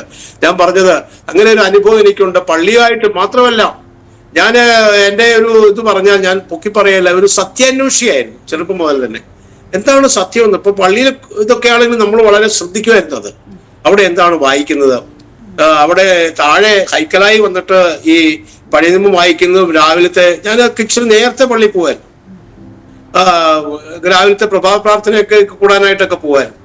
അതുപോലെ പള്ളിയുടെ കാര്യങ്ങളിലൊക്കെ നമ്മൾ ഈ കഷ്ടാനുഭവിച്ചു. ഇവരിങ്ങനെ ഈ പള്ളിയുടെ മുറ്റം ചുറ്റുമ്പോഴും ഈ യേശുവിനെ ഇങ്ങനെ ക്രൂശിക്കുന്ന ഇതൊക്കെ ചെയ്യുമ്പോഴെല്ലാം ഞാനും അത് എന്താണ് എന്നൊക്കെ നമ്മളിങ്ങനെ വളരെ ആകാംക്ഷയോടെ ശ്രദ്ധിക്കുന്നുണ്ടായിരുന്നു. നമ്മൾ അതിലേക്കൊന്നും അധികം അടുത്തിട്ടില്ലെങ്കിൽ പോലും ശ്രദ്ധിക്കുന്ന ഒരു രീതി ഉണ്ടായിരുന്നു. നിങ്ങൾ കേൾക്കണമോ, ഞാനൊരു BCom ഫസ്റ്റ് ഇയർ വന്ന സമയത്ത്, +2 കഴിഞ്ഞ് BCom ഫസ്റ്റ് ഇയർ വന്ന സമയത്ത്, അതായത് അന്ന് 18 വയസ്സ് പ്രായം, ഞാനൊരു സൺഡേ സ്കൂൾ അധ്യാപകനാകാനായിട്ട് അവിടെ ജോയിൻ ചെയ്തു ആ പള്ളിയില്. ഞാൻ പറഞ്ഞു, ഞാൻ അവിടെ എൻ്റെ അടുത്ത് എനിക്ക് ഇതും വന്നു, ഓഫറും വന്നു. അതായത് സൺഡേ സ്കൂൾ പഠിപ്പിക്കാനായിട്ട് താല്പര്യം ഉണ്ടെങ്കിൽ പോരാൻ പറഞ്ഞു, ചെറുപ്പക്കാരെ ഉണ്ടെങ്കിൽ. നമ്മളൊക്കെ ഈ പിള്ളേരെ പഠിപ്പിക്കുക എന്നുള്ളതൊക്കെ ദൈവവചനം പഠിപ്പിക്കുക എന്തൊരു ഒരു ആഗ്രഹം എന്തൊരു മനസ്സിൽ അന്ന് ഉണ്ടായിരുന്നു. അപ്പോൾ ഞങ്ങളൊരു നല്ലൊരു ടീം അവിടെ ഉണ്ടായിരുന്നു. സൺഡേ സ്കൂൾ അധ്യാപകരായിട്ടുള്ള ലേഡീസും ജെൻസുമായിട്ടുള്ള നല്ല ഒരു ടീം. അപ്പൊ ഒരു സ്കൂളുണ്ട് അവിടെ, പള്ളിക്ക് തന്നെ ഒരു സ്കൂളുണ്ടായിരുന്നു. ഞങ്ങളുടെ മാതൃ ഇടവകയ്ക്ക് ഒരു എയ്ഡഡ് സ്കൂൾ ഉണ്ടായിരുന്നു. ആ സ്കൂളിനകത്ത് വെച്ച് തന്നെയാണ് സൺഡേ സ്കൂൾ നടന്നിരുന്നത്. അപ്പോ അതൊക്കെ ഞാൻ ഇപ്പോഴും ഓർക്കുകയാണ്. സൺഡേ സ്കൂളിലൊക്കെ പഠിപ്പിച്ചു. അപ്പൊ അങ്ങനെ കുറെ കാലങ്ങൾ ഇങ്ങനെ മുന്നോട്ട് വന്ന സമയത്താണ് ഞാനൊരു ഡിഗ്രി ഒക്കെ പഠിച്ച് ഒക്കെ സമയത്താണ് എൻ്റെ മാതാവ്, എൻ്റെ അമ്മച്ചി, ഞാൻ പറഞ്ഞല്ലോ ഒരു തികച്ചും ഒരു പ്രാർത്ഥിക്കുന്ന ഒരു ദൈവം ആയിട്ട് അടുത്ത് നിൽക്കാൻ ആഗ്രഹിക്കുന്ന ഒരാളായിരുന്നു അമ്മച്ചി. വീട്ടിൽ അങ്ങനെ ഒരു സാഹചര്യമേ ഉണ്ടായിരുന്നില്ല. അമ്മച്ചിയുടെ വീട്ടിൽ പോലും അങ്ങനെ ഒരു സാഹചര്യം ഉണ്ടായില്ല. പക്ഷെ എങ്ങനെയാണോ അമ്മച്ചിക്ക് അങ്ങനെ ഒരു ചിന്ത ഉണ്ടായിരുന്നു. അമ്മച്ചിയുടെ അമ്മയും ഒരു പ്രാർത്ഥിക്കുന്ന ആളായിരുന്നു. അതുകൊണ്ടായിരിക്കാം അമ്മച്ചിയുടെ അമ്മച്ചി ഞങ്ങളുടെ അടുത്തുള്ള, ഞങ്ങളുടെ വീട്ടിൽ നിന്ന് ഒരു 3-5 കിലോമീറ്റർ ദൂരമുണ്ട്. അത് ഞങ്ങളുടെ ഇടവക പള്ളിയല്ല, വേറൊരു ഇടവക പള്ളിയാണ്. പൗലോസ് കുന്നുമ്മേൽ എന്ന് പറഞ്ഞാൽ ഞാൻ അല്പം മുമ്പ് നേരത്തെ സൂചിപ്പിച്ചിരുന്നു. ഞങ്ങളുടെ ലീഡറായിട്ടുള്ള അച്ഛൻ ഇപ്പോൾ ഈ കഴിഞ്ഞ മാസമാണ് നിത്യതയിൽ പ്രവേശിച്ചത്. അദ്ദേഹം ലീഡ് ചെയ്യുന്ന ഒരു ആത്മീയ കൂട്ടായ്മ ഉണ്ടായിരുന്നു. അദ്ദേഹം ആ പള്ളിയിലെ വികാരിയാണ്. അതോടൊപ്പം അദ്ദേഹത്തിന്റെ വീടും അവിടെ കുറച്ച് ദൂരം അപ്പുറത്ത് മാറിയാണ്. ചീനിക്കുഴി എന്ന് പറയുന്ന സ്ഥലത്താണ് അദ്ദേഹത്തിന്റെ വീട്, കുന്നുമ്മേൽ അച്ഛൻ. അപ്പോൾ ഞങ്ങൾ കുടുംബപരമായിട്ടും അവരെ അറിയുന്നവരാണ്, അച്ഛനെയൊക്കെ അറിയുന്നവരാണ്. അച്ഛൻ്റെ വീട്ടുകാർ ഞങ്ങളുടെ അടുത്തുമുണ്ട്. അപ്പോൾ ഈ അച്ഛനെ കുറിച്ച് നല്ലൊരു അഭിപ്രായം അന്ന് പൊതുവെ നാട്ടിലുണ്ടായിരുന്നു. മാത്രമല്ല മാതൃകപരമായി ജീവിക്കുന്ന ഒരു വൈദികൻ, പുകവലിയോ മദ്യപാനമോ അങ്ങനെയുള്ള ദുശീലങ്ങളൊന്നുമില്ലാത്ത, പ്രാർത്ഥിക്കുന്ന, പ്രസംഗിക്കുന്ന, ദൈവവചനം പ്രസംഗിക്കുന്ന ഒരു വൈദികൻ എന്നുള്ള ഒരു പേര് അദ്ദേഹത്തിന് അന്ന് തന്നെ ഉണ്ടായിരുന്നു. അദ്ദേഹം ലീഡ് ചെയ്യുന്ന ഒരു കൂട്ടായി. കാരണം ഞാനിത് പറയാൻ കാരണം പല വൈദികരും, യാക്കോബയിലെ തന്നെ പല വൈദികരും, പ്രായമുള്ളവരും കൂടുതലും പരസ്യമായി പുകവലിക്കുന്നവരും വീടി വലിക്കുന്നവരും, വീട്ടില് ശ്രാദ്ധം ഇതൊക്കെ, അതായത് ഈ പിള്ളേരുടെ നേർച്ച എന്നൊക്കെ പറയും, വീട്ടിലെ ഫംഗ്ഷൻ പുരകുദാശയ്ക്കൊക്കെ വന്നാൽ അവരിതെല്ലാം കഴിഞ്ഞിട്ട് ഒരു മുറിയിൽ കയറിയിരുന്ന് മറ്റുള്ള ചില കാരണന്മാരുടെ കൂടെ ഇരുന്ന് മദ്യം കഴിക്കുന്ന രീതിയൊക്കെ പോലും വൈദികർക്കുണ്ടായിരുന്നു. അപ്പൊ അങ്ങനെയൊക്കെയുള്ള ആ സമയത്ത് ഇതിൽ നിന്നൊക്കെ വ്യത്യസ്തനായ ഒരാളെന്ന് പറയുമ്പോൾ എല്ലാവരും അദ്ദേഹത്തെ ശ്രദ്ധിക്കുമായിരുന്നു, അച്ഛനെ ശ്രദ്ധിക്കുമായിരുന്നു. അപ്പൊ അച്ഛന്റെ കൂട്ടായ്മ, അച്ഛൻ നടത്തുന്ന ഒരു പ്രാർത്ഥനാ കൂട്ടായ്മ ഉണ്ടായിരുന്നു. ആ കൂട്ടായ്മ എന്ന് പറഞ്ഞാൽ യാക്കോബായ സഭയിൽ ആഗമനമുള്ള സെന്റ് പോൾസ് പ്രെയർ ഫെലോഷിപ്പ് എന്ന് പറയുന്ന ഒരു കൂട്ടായ്മ ഉണ്ടായിരുന്നു. യാക്കോബായ സഭയിൽ ആഗമനമുള്ള സെന്റ് പോൾസ് പ്രെയർ ഫെലോഷിപ്പ് എന്ന് പറയുന്നത്. അതിന്റെ ഒരു ബ്രാഞ്ച് കൂട്ടായ്മയാണ് ഈ മഞ്ചിക്കല്ല് പള്ളി എന്ന് പറയും, എടമുറുക് പള്ളി. അത് ജോസഫ് എടമുറകിന്റെ ഇങ്ങോട്ട് സ്ഥലമാണ്, അതുകൊണ്ടാണ് എടമുറുക്. അതായത് ഒരു നിരീശ്വരവാദി അദ്ദേഹത്തിന്റെ കുടുംബക്കാരെ ഞങ്ങൾ അറിയുന്ന തോലാനി കുന്നേൽ എന്ന് പറഞ്ഞ കുടുംബമാണ് അവരുടെ. അദ്ദേഹത്തിന്റെ സ്വന്തം സഹോദരി എൻ്റെ വീട് ഇപ്പൊ കോഴിക്കോട് എൻ്റെ വീടിന്റെ അടുത്ത് താമസിക്കുന്നുണ്ട്. ജീവിച്ചിരിപ്പുണ്ട്, ആന്റി ജീവിച്ചിരിപ്പുണ്ട്, അമ്മച്ചി ജീവിച്ചിരിപ്പുണ്ട്. ഇടമുറക് മരിച്ചു. ഇടമുറക് ഇവിടെ വരുമായിരുന്നു, ഇവിടെയൊക്കെ ഒരു വീട്ടിലൊക്കെ ഞാൻ കണ്ടിട്ടുണ്ട് ആളെ. ഞാൻ പറഞ്ഞു അതുകൊണ്ട് ഇടമുറക് പള്ളി എന്ന് അതിന് അറിയപ്പെടുന്നത് യാക്കോബായ പള്ളിക്ക്. ആ ഇടമുറക് പള്ളിയിലെ ആണ് ഈ കൂട്ടായ്മ കേന്ദ്രീകരിച്ചിരുന്നത്. ആഴ്ചയിൽ വെള്ളിയാഴ്ചകളുടെ ഉപവാസങ്ങൾ, അതുപോലെ പല ഭവന കൂട്ടായ്മകൾ, വൈകിട്ടുള്ള യോഗങ്ങളൊക്കെ അവിടെ ഉണ്ടായിരുന്നു.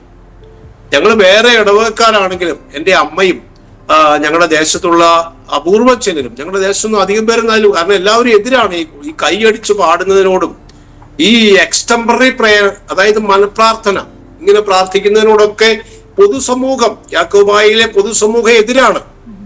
എതിരാകാൻ കാരണം അവരുടെ ജീവിതത്തിലൊക്കെ ഓരോരോ മദ്യപാനവും അതുപോലെ പല ഇതുള്ളത് കൊണ്ട് അതിനെ ചോദ്യം ചെയ്യുന്നുള്ള നിലയിലാണ് അവർ എതിരിടുന്നത്. അതിനെതിരായിട്ട് നമ്മൾ നിൽക്കുന്നു, അത് മറ്റുള്ളവർ ഈ പ്രാർത്ഥനക്കാർ നിൽക്കുന്നു, സംസാരിക്കുന്നു. അതാണ് ഇവർക്ക് പ്രശ്നം കൂടുതൽ. പക്ഷേ എന്നാൽ ഈ കൂട്ടായ്മ ശക്തമായി മുന്നോട്ട് വന്നു. ഈ കൂട്ടായ്മയിലേക്ക് ആ കിഴക്കൻ ഭാഗത്ത് അവിടെ 4 യാക്കോബായ പള്ളികളാണ്. അപ്പൊ യാക്കോബായ പള്ളിയിൽ നിന്നും ആളുകൾ വന്നു, അതുപോലെ ഹൈന്ദവരായിട്ടുള്ള ആളുകളും പല ആളുകളും കത്തോലിക്ക സഭയിൽ നിന്നുള്ളവരും പല ആളുകളും ഈ കൂട്ടായ്മയിൽ പോകാൻ തുടങ്ങി. ഈ കൂട്ടായ്മ അങ്ങനെ ശക്തി പ്രാപിച്ചു വന്നു. ഒരു മീറ്റിംഗ് ഒക്കെ കഴിഞ്ഞ ആളുകൾ അതിൽ നിന്ന് തിരിച്ചു വരുന്നതൊക്കെ വലിയൊരു അവിടെ നാട്ടിൽ കാണാനൊക്കെ ഇടയായി, ആൾക്കാർ ശ്രദ്ധിക്കാനിടയായി. അപ്പൊ ഞാൻ പറഞ്ഞു എൻ്റെ അമ്മ ആ കൂട്ടായ്മയിൽ വളരെ സജീവമായി പോയി തുടങ്ങി. പക്ഷെ അമ്മ എന്നെ പലപ്പോഴും വിളിച്ചു. ഞാനന്ന് കോളേജിൽ പഠിക്കുകയാണ്. എൻ്റെ ജ്യേഷ്ഠനുണ്ട്, എൻ്റെ അനിയനുണ്ട്. ഞങ്ങൾ 4 മക്കളാണ്. അനിയനുണ്ട്, എൻ്റെ ഒരു സിസ്റ്ററുണ്ട്, ഏറ്റവും ഇളയതാണ് സഹോദരി. അപ്പോ ഈ 4 പേരിൽ അവരാരും എന്റെ ചേട്ടനോടോ അനിയനോടോ ഒന്നും ഒട്ടും പറഞ്ഞിട്ട് കാര്യമില്ല. കാരണം അവര് അതിനകത്ത് ഒരു താല്പര്യം ഇല്ലാത്തവരാണ്. എന്നോട് അമ്മച്ചി ഇങ്ങനെ പറയാൻ തുടങ്ങി, എടാ നീ കൂട്ടായ്മയിൽ വരണം, ആ അച്ഛനൊക്കെ അവിടെയൊക്കെ പറയുന്ന കാര്യങ്ങൾ എന്ത് അർത്ഥവത്തായ കാര്യങ്ങളാണ്, എന്ത് അവിടെ നിന്ന് പ്രാർത്ഥിക്കുക, അവിടെയൊക്കെ ഒന്ന് വന്നിരിക്കാൻ പറഞ്ഞു തന്നെ അമ്മച്ചി. ഞാൻ പലപ്പോഴും ഈ കൂട്ടായ്മയിൽ പോകും, അവരെ കൊണ്ടുവരാൻ വേണ്ടി പോയിട്ടുണ്ട്. ടോർച്ചൊക്കെ ആയിട്ട് അമ്മച്ചീനെ കൊണ്ടുവരാനൊക്കെ ആയിട്ട് പോയി. അവിടെ നമ്മൾ എന്തായാലും അകത്തേക്ക് കയറൂല, അവിടെ പുറത്തിരുന്നിട്ട് അവരെ ഇറങ്ങി വരുമ്പോ അവരെയും കൊണ്ട് വീട്ടിൽ കൊണ്ടുവരാനൊക്കെ ആയിട്ട് പോയിട്ടുണ്ട്. നമ്മൾ അതിലൊന്നും ശ്രദ്ധിക്കാതെ, അത് നമുക്ക് വേണ്ടിയിട്ടുള്ള കാര്യമല്ല എന്നുള്ളൊരു ചിന്താഗതിയായിരുന്നു നമുക്ക്. ഇങ്ങനെ അത്രയൊന്നും ആവശ്യമില്ല എന്നൊരു ചിന്താഗതി. എന്നാൽ പിന്നീട് നമ്മുടെ മനസ്സിലേക്ക് ഇങ്ങനെ ദൈവം ഒരു ആലോചന തന്നു, ഇത് പോരാ, ഈ സത്യങ്ങൾ കൂടുതൽ നമ്മൾ മനസ്സിലാക്കണം, അവിടെ പറയുന്ന കാര്യങ്ങൾ ശരിയാണെങ്കിൽ അത് അംഗീകരിക്കുന്നതാണ് എന്നൊക്കെ ഒരു തോന്നല്.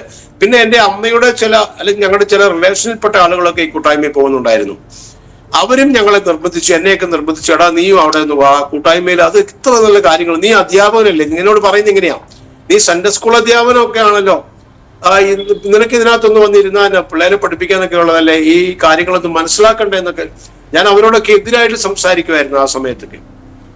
പക്ഷെ പിന്നീട് പലപ്പോഴും എനിക്ക് ഈ കൂട്ടായ്മയിൽ അവരൊക്കെ നിർബന്ധിച്ചതിന്റെ പേരിലൊക്കെ ഞാൻ പോയിട്ടുണ്ട്. എന്നാൽ പോയിട്ടുണ്ടെങ്കിലും എനിക്കൊരു ശരിയായ ഒരു ആത്മീയ അനുഭവം ഉണ്ടായത് ഞാൻ തുറന്നു പറഞ്ഞാൽ, ഒരിക്കൽ ഈ കൂട്ടായ്മയുടെ പ്രത്യേകത ഞാൻ ഒന്നുകൂടി പറയട്ടെ, അവിടെ കേരളത്തിലെയും ഇന്ത്യയിലെയും ഏറ്റവും പ്രഗത്ഭരായ ദൈവദാസന്മാരെ ഈ കുന്നുമ്പേലച്ചൻ അവിടെ കൊണ്ടുവന്നിരുന്നു. ആ പള്ളിയെ കൊണ്ടുവന്ന് പ്രസംഗിപ്പിച്ചു. അതൊരു വലിയൊരു ചരിത്രം, ഇന്ന് പോലും നടക്കാത്തൊരു കാര്യമാണ്. ഡോക്ടർ കെ മുരളീധരൻ, അതുപോലെ ആർ കൃഷ്ണൻകുട്ടി, അദ്ദേഹം മരിച്ചുപോയ ഒരു നിത്യത്തിൽ പ്രവേശിച്ച ഒരാളാണ്. അതുപോലെ MI യോഹന്നാൻ, ഇപ്പൊ ആ മരിച്ചുപോയ സാറുണ്ടല്ലോ, അദ്ദേഹം അന്ന് യാക്കോബായി നിൽക്കുന്ന സമയം, പക്ഷേ എന്നാലും വലിയൊരു ഗ്രൂപ്പിന്റെ നേതാവായിട്ട് നിൽക്കുന്നു, അദ്ദേഹത്തെ അവിടെ കൊണ്ടുവന്നിട്ടുണ്ട്. അതുപോലെ PG വർഗീസ് ഒക്കെ ആ പരിചയത്തിലെ ഇവിടെ കോഴിക്കോട് എൻ്റെ വീട്ടിലും വന്നിട്ടുണ്ട്, ഇവിടെ വന്നിട്ടുണ്ട്. അന്ന് ഞങ്ങൾ അവിടെ വെച്ച് പരിചയപ്പെട്ട് ഇതിലെ വന്നപ്പോൾ ഇവിടെ ഒരു പ്രോഗ്രാമിന് വന്നപ്പോൾ ഇവിടെ വന്നിട്ടുണ്ട്. അതുപോലെ അന്ന കണ്ടത്തിലൊക്കെ എൻ്റെ വീട്ടിൽ ഇവിടെ കോഴിക്കോട് ഇറങ്ങിയിട്ടുണ്ട്. ഞങ്ങള് റോഡ് സൈഡിലായതുകൊണ്ട് ഒത്തിരി ദൈവദാസന്മാര്. ഇപ്പൊ ഞാൻ പറഞ്ഞത്, എല്ലാ കേരളത്തിലെയും ഇന്ത്യയിലെയും അറിയപ്പെടുന്ന ദൈവദാസന്മാരെ എല്ലാം ആ കൂട്ടായ്മയെ കൊണ്ടുവന്ന് അദ്ദേഹം പ്രസംഗിപ്പിച്ചിട്ടുണ്ട്. ഓരോ കൺവെൻഷനിലും ഓരോ പ്രോഗ്രാമിനൊക്കെ ആയിട്ട്. അത് അദ്ദേഹത്തിന് ആ പള്ളിക്കാരുടെ മുഴുവൻ സപ്പോർട്ട് ഉണ്ടായിരുന്നു. യാക്കോബായ പള്ളിയിലാന്ന് വിചാരിക്കണം, അനേക വർഷങ്ങൾക്ക് മുമ്പ് ആർ കൃഷ്ണൻകുട്ടിയും കെ മുരളീധരനും അതുപോലെ PG വർഗീസും ഒക്കെ പ്രസംഗിച്ചത് യാക്കോബായ പള്ളിയിലാന്ന് വിചാരിക്കണം. ഹൈക്കലായുടെ മുമ്പിൽ നിന്നാണ് പ്രസംഗിക്കുന്നത്. ത്രോണോസിന്റെ മദ്ബഹായുടെ തൊട്ട് താഴെയുള്ള ഹൈക്കലായുടെ ഒരു മേശ, വലിയ മേശ, ആ മേശയുടെ മുമ്പിൽ നിന്നാണ് പ്രസംഗിക്കുന്നത് വിചാരിക്കണം. അപ്പോൾ അത്രയ്ക്ക് സ്വാതന്ത്ര്യം എടുത്ത് അദ്ദേഹത്തിന് ആ പള്ളിക്കാർ കൊടുത്തിരുന്നു. അതുകൊണ്ടാണ് അദ്ദേഹം വച്ചത്. ഞാൻ എനിക്കത് ഭാഗ്യമായി, ഞങ്ങൾക്കൊക്കെ അതൊരു വലിയ ഭാഗ്യമായി. കാരണം ഈ രക്ഷയുടെ സന്ദേശം യാക്കോബായിലൊന്നും അന്ന് ശരിയായി പ്രസംഗിക്കപ്പെട്ടിരുന്നില്ല. ഒത്തിരി ചടങ്ങുകളെല്ലാം ഉണ്ടായിരുന്നെങ്കിലും ധാരാളം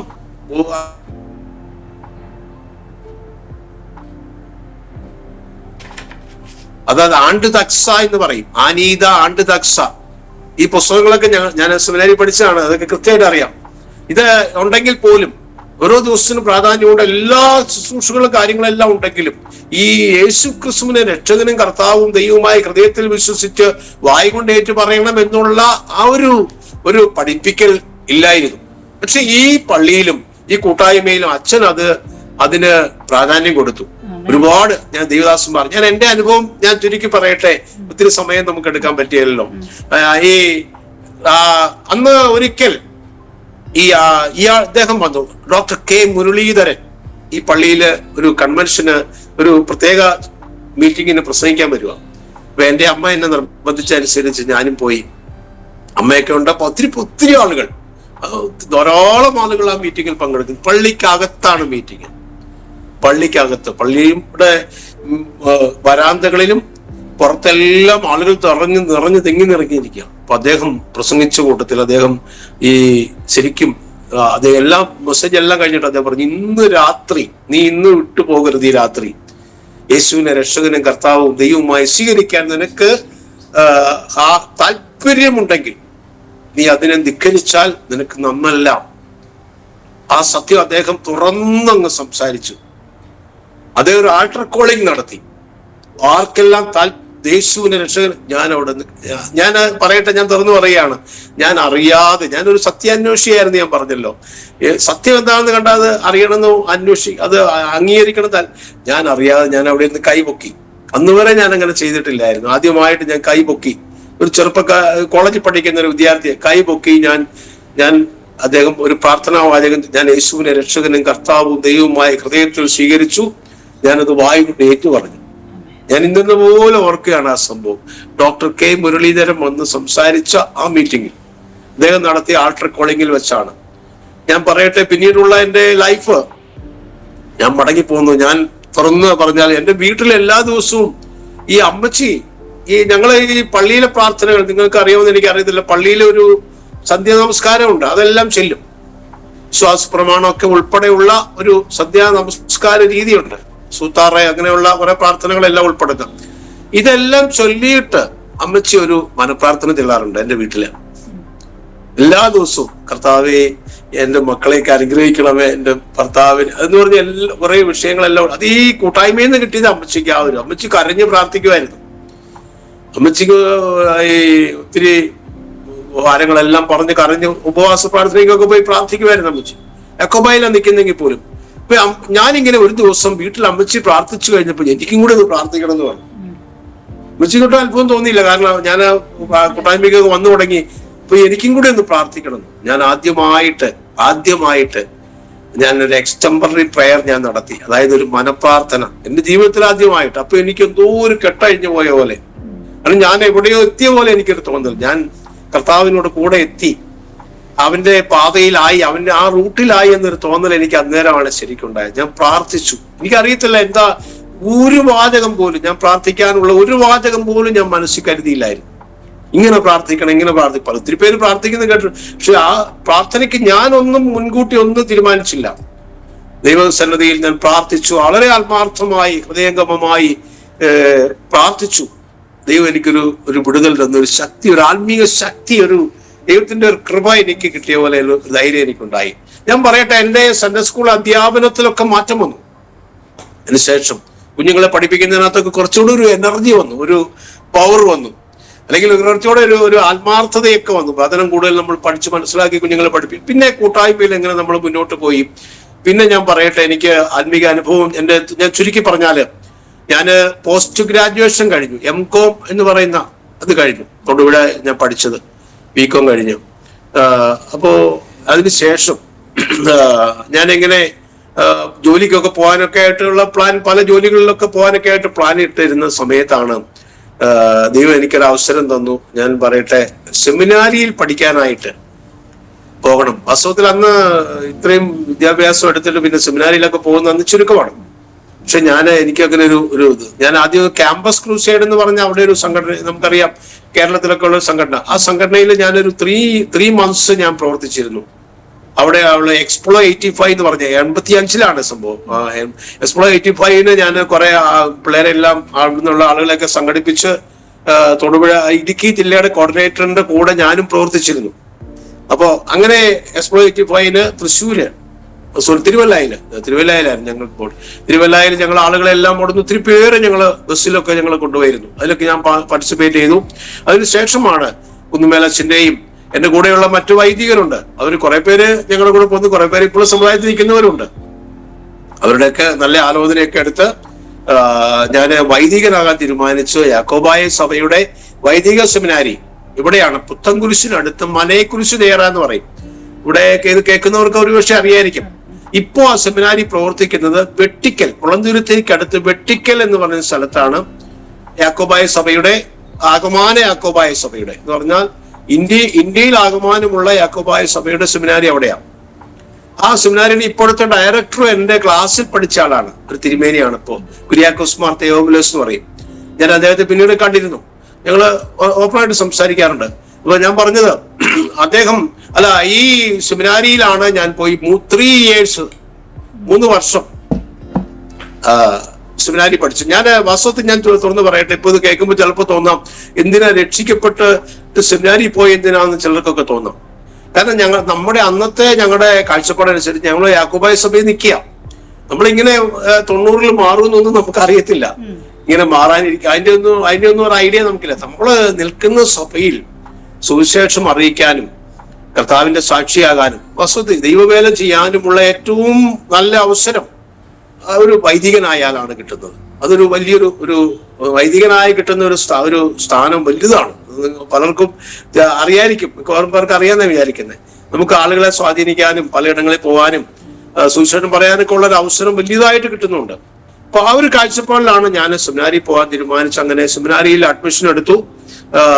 നിങ്ങൾ അറിയുന്ന പോലെ നമ്മുടെ പള്ളിയിൽ നിന്നൊക്കെ ഉള്ള പൊതുയോഗം മിനിറ്റ്സിന്റെ കോപ്പിയൊക്കെ വേണം. അവിടെ അഡ്മിഷൻ കിട്ടി. ചുരുക്കം ഒരു വർഷം 15 പേരൊക്കെ അവിടെ പഠിക്കുന്നുള്ളൂ.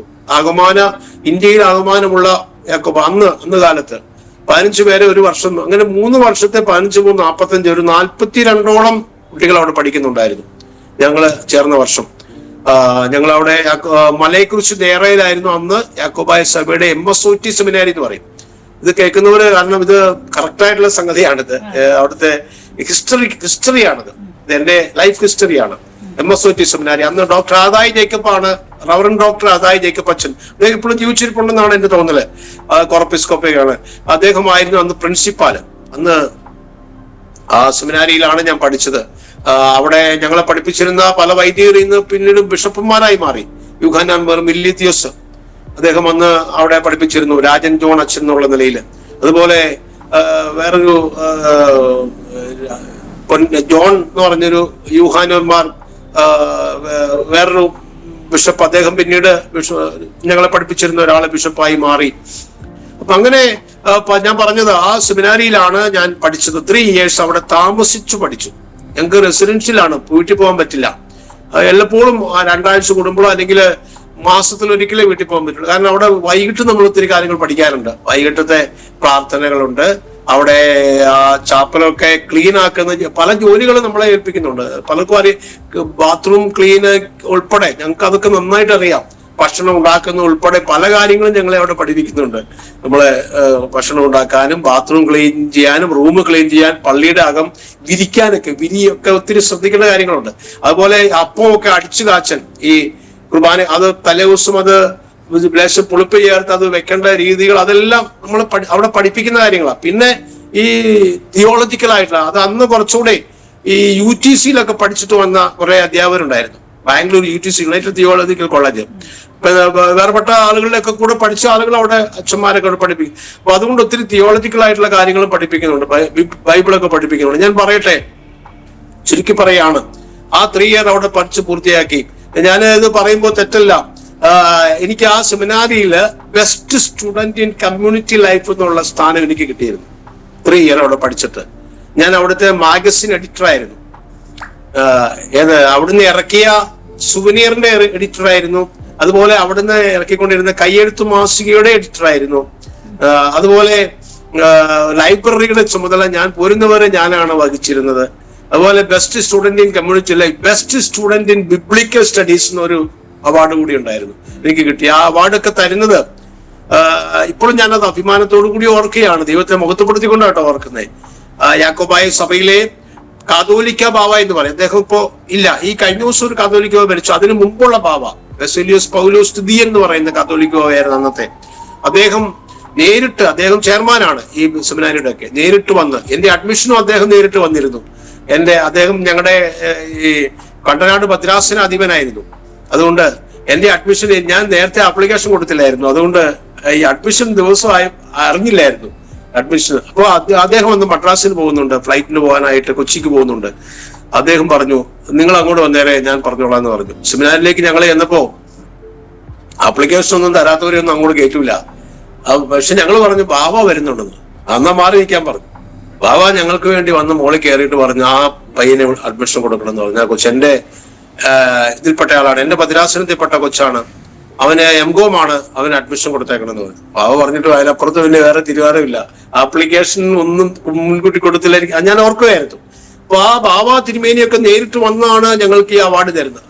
സഭയിലെ പ്രമുഖരായ ആളുകൾ, ഡോക്ടർ D. ബാബു പോള്, അതുപോലെ കേന്ദ്രമന്ത്രിമാർ AM തോമസ്, MM ജേക്കബ് ഉൾപ്പെടെയുള്ള കേന്ദ്രമന്ത്രിമാർ, സംസ്ഥാന മന്ത്രിമാർ, ഉന്നതരായ ഉദ്യോഗസ്ഥരും പ്രമുഖരായ ആളുകളൊക്കെ വന്നാണ് ഞങ്ങൾക്ക് ഈ അവാർഡ് തന്നത്. ഞാൻ പറഞ്ഞു വന്നത്, പ്രിയപ്പെട്ടവരെ, ഇത് അവാർഡുകളൊക്കെ കിട്ടി. എനിക്ക് ഞാൻ സെമിനാരി വിദ്യാഭ്യാസം ദൈവത്തിന്റെ കൃപയാൽ ഞങ്ങൾ സെമിനാരിയിൽ നന്നായിട്ട് തന്നെയാണ് ഞങ്ങൾ അവിടെ ജീവിച്ചത്. ഒരു ക്രിസ്തീയ സാക്ഷ്യത്തോടു കൂടിയാണ് ജീവിച്ചത്.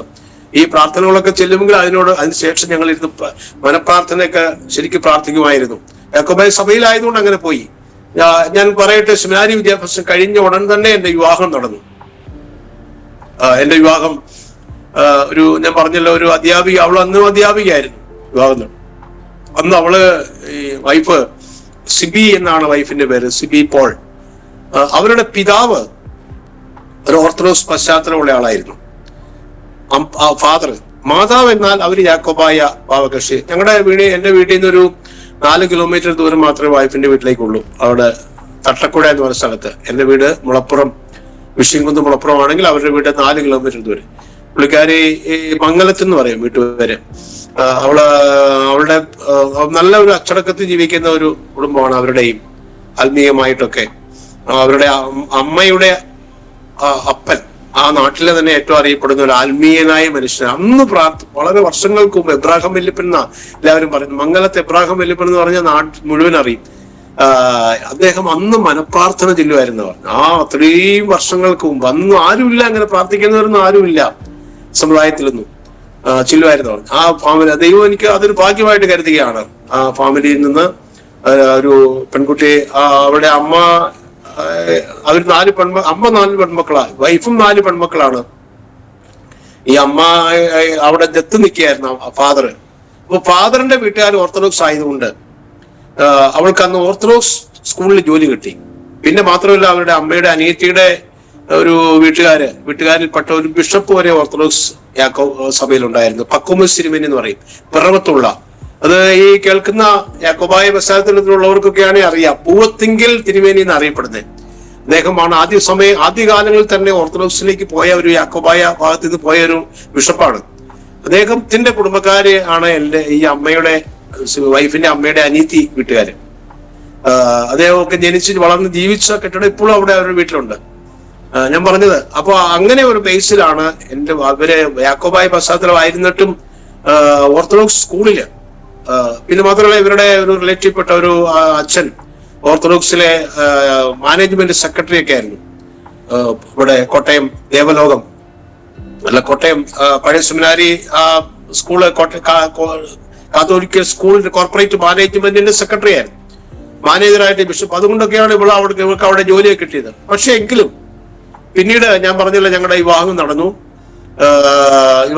ഞാന് അച്ഛൻ എന്ന് പറഞ്ഞ വിവാഹം നടന്നു. പിന്നെ കുറെ ചടങ്ങുകളുണ്ട്. ഈ പൂർണ്ണ ഷമ്മാശൻ എന്ന് പറയുന്ന ഇതെടുക്കണം, ഇത് പട്ടം വയ്ക്കണം. പിന്നെ വൈദിക പട്ടം വയ്ക്കണം, കശിശ പട്ടം. പിന്നെയാണ് പുത്തൻ കുർബാന ചൊല്ലി പിന്നീട് നമുക്ക് പള്ളികൾ നടത്താൻ പറ്റുള്ളൂ. അതിന് കുറെ ചടങ്ങുകളെല്ലാം ഉണ്ട്. ഞങ്ങളുടെ വിവാഹത്തിനൊക്കെ ഞങ്ങളുടെ പള്ളിയിൽ തന്നെ യാക്കോബായിലെ ബിഷപ്പ് എന്നാണ് ഞങ്ങളുടെ വിവാഹം നടത്തുന്നത്. നിങ്ങൾക്ക് അറിയാമായിരിക്കും ഒരു പക്ഷേ. ഒരു ചുമ്മാച്ചന്റെ വിവാഹം നടക്കുന്നത് ബിഷപ്പാണ് നടത്തുന്നത്. അന്ന് ബാബായ്ക്ക് സുഖമില്ലായിരുന്നുകൊണ്ട് എബ്രാഹിം മാർ സേവേരിയസ് എന്ന് പറഞ്ഞ ഒരു തിരുമേനിയാണ് വന്നത്. അദ്ദേഹമൊക്കെ ഇപ്പൊ ജീവിച്ചിരിപ്പുണ്ട്. ഞാൻ പറഞ്ഞത്, ധാരാളം വൈദികർ. അന്ന് ഞങ്ങളുടെ കിഴക്കൻ ഭാഗം കണ്ട ഏറ്റവും വലിയ വൈദികരുടെ ഒരു സംഗമമായിരുന്നു എന്റെ വിവാഹം. കാരണം ഞാൻ സെമിനാരി പഠിച്ചു വന്നുകൊണ്ട് എല്ലാം ഇങ്ങോട്ട് ഒഴുകി പോകുന്നു. ഞാനിങ്ങ് വിളിച്ചപ്പോ എല്ലാം ഇന്ന് പോകുന്നു.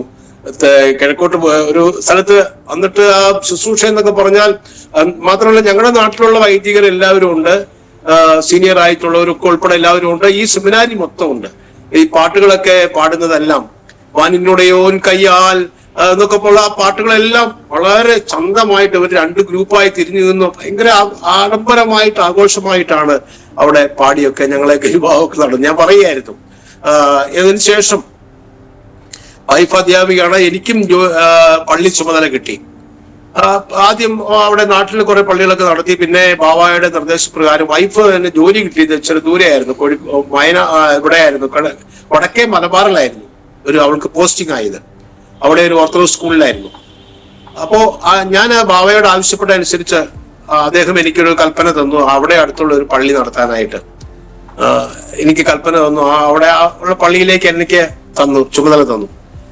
അങ്ങനെ തന്നു. പിന്നെ മംഗലാപുരം, കേരളത്തിന്റെ അതിർത്തി സംസ്ഥാനമായ മംഗലാപുരം ടൗൺ എപ്പു എന്ന് പറഞ്ഞ സ്ഥലമുണ്ട്. ഒരുപക്ഷെ പലർക്കും അറിയാവുന്ന, യാക്കോബായസിനൊക്കെ അറിയാവുന്ന അവിടെ ഒരു പള്ളിയുണ്ട് ജപ്പൂല്, ടൗൺ തന്നെ, കോർപ്പറേഷനകത്ത് തന്നെ. അതിന് ആ പള്ളിയിലും എനിക്ക് പകുതി വീതം തന്നു. അങ്ങനെ ഞങ്ങൾ അങ്ങോട്ട് വൈഫ് അവിടെ സ്കൂളിലും ഞാൻ അവിടെ പള്ളിയിലും ഒക്കെ ആയിട്ട് അങ്ങനെ നടത്തിക്കൊണ്ടിരിക്കുന്നു. ആ സമയത്ത് നിങ്ങൾക്ക് കേൾക്കണമോ, വൈഫിനെ ട്രാൻസ്ഫർ അടിച്ചു ഓർത്തഡോക്സ് ചർച്ച് അന്ന് തന്നെ. ഇത് അറിഞ്ഞപ്പോ, അതായത് ഞാൻ യാക്കോബായിലും വൈഫ് ഓർത്തഡോക്സിലും നിൽക്കുന്നു. നിങ്ങൾക്കറിയാം, സമുദായങ്ങൾ തമ്മിൽ വലിയ ഇപ്പോഴും ശത്രുതയ്ക്ക് കുറവ് വന്നിട്ടില്ല. അന്നും ഭയങ്കര ശത്രുതയുണ്ട്. അവിടെയൊക്കെ പള്ളി പിടിക്കാനൊക്കെ ആയിട്ട് പൂട്ടിക്കിടന്ന പള്ളി തുറന്നപ്പോ ഞാനൊക്കെ പോയി യാക്കോബായുടെ പള്ളി പിടിക്കാൻ ഞാനും എന്നെയും വിട്ടിട്ടുണ്ട്. പോകാതിരിക്കാൻ നമുക്ക് പറ്റിയില്ല. നമ്മളെ വിട്ടു കഴിഞ്ഞാല് പോയി ആളുകളെയൊക്കെ കൂട്ടിപ്പോയി 2 ജീപ്പ് ആളുകളെയും കൊണ്ടൊക്കെ പോയി പള്ളി നമ്മുടെ കസ്റ്റഡിയിൽ അവിടെ പോയി കുർബാനയെല്ലാം ഞാനും പോയിട്ടുണ്ട്. പോകാതിരിക്കാൻ നമുക്ക് നിവൃത്തിയില്ല. അപ്പോ ഞാൻ പറഞ്ഞത്, അതിന്റെയൊക്കെ വൈരാഗ്യത്തിൽ ഞാനും കൂടെ അങ്ങോട്ട് ചെന്നപ്പോ ആ ഭാഗം യാക്കോബായിക്ക് ഭയങ്കര സ്ട്രെങ്ത് ആയി. പക്ഷെ ഓർത്തഡോക്സുകാർ അവിടെ വളരെ കുറച്ച് ആളുകളേ ഉള്ളൂ, 70 വീട്ടുകാരേ ഉള്ളൂ. അവർ മാസ് പെറ്റീഷൻ അയച്ചു ബിഷപ്പിന്, ഈ സ്കൂളിന്റെ മാനേജർ തിരുമേനിക്ക്. അപ്പൊ മാനേജർ തിരുമേനിക്ക് അയച്ചു, ഇങ്ങനെ അച്ഛൻ ഇവിടെ വന്ന് വലിയ ഭയങ്കര അങ്ങനെയൊന്നും പറയുന്നില്ല, ഒന്നും പറയുന്നില്ല. ടീച്ചർ നമ്മുടെ സ്കൂളിലും അച്ഛൻ യാക്കോബായ കക്ഷിയിൽ നിൽക്കുന്നു, അതുകൊണ്ടാണ് നമുക്ക് ശരിയാവില്ല, ടീച്ചറെ ഇവിടെ നിന്ന് മാറ്റണം എന്ന് പറഞ്ഞു. അപ്പോ തിരുമേനിയുടെ അടുത്ത് പരാതി വന്നപ്പോ തിരുമേനി എന്റെ സിമിയുടെ അച്ഛനെ ഫാദറിനെ വിളിപ്പിച്ചു. തിരുമേനി സിമിയുടെ അച്ഛനോട് കാണാൻ ഇങ്ങോട്ട് ട്രാൻസ്ഫർ അടിച്ചു വേറെ ദൂരേക്ക്. ഇപ്പോ ഞങ്ങളായിരിക്കുന്ന കോഴിക്കോട് ജില്ലയിലെ പുതുപ്പാടി MGM ഹൈസ്കൂളിലേക്ക് ട്രാൻസ്ഫർ അടിച്ചു. എന്ന് പറഞ്ഞ എത്ര ദൂരം, ഒത്തിരി ദൂരമുണ്ട്. അങ്ങ് വടക്കേ മലബാറിൽ നിന്ന് നവാനം ദൂരത്തിലാണ് ട്രാൻസ്ഫർ അടിച്ചിരിക്കുന്നത്. 250 കിലോമീറ്റർ ദൂരേക്കാ, 300 കിലോമീറ്റർ 250 കിലോമീറ്റർ ദൂരേക്കാ ട്രാൻസ്ഫർ അടിച്ചിരിക്കുന്നത്. അപ്പോ ഞങ്ങള് എന്റെ ഫാദർ ഇൻ ലോ എന്ന ബിഷപ്പിനെ കണ്ടപ്പോൾ ബിഷപ്പ് പറഞ്ഞു, എങ്ങോട്ടാ ട്രാൻസ്ഫർ അടിച്ചെന്ന് അങ്ങോട്ട് പൊക്കോളാൻ പറഞ്ഞു. എനിക്ക് ഈ കസേരയിൽ ഇവിടെ ഇരിക്കണം എന്ന് പറഞ്ഞു. നിങ്ങള് അത് കാരണം അവർക്ക് അത്രേ പറയാൻ പറ്റുള്ളൂ.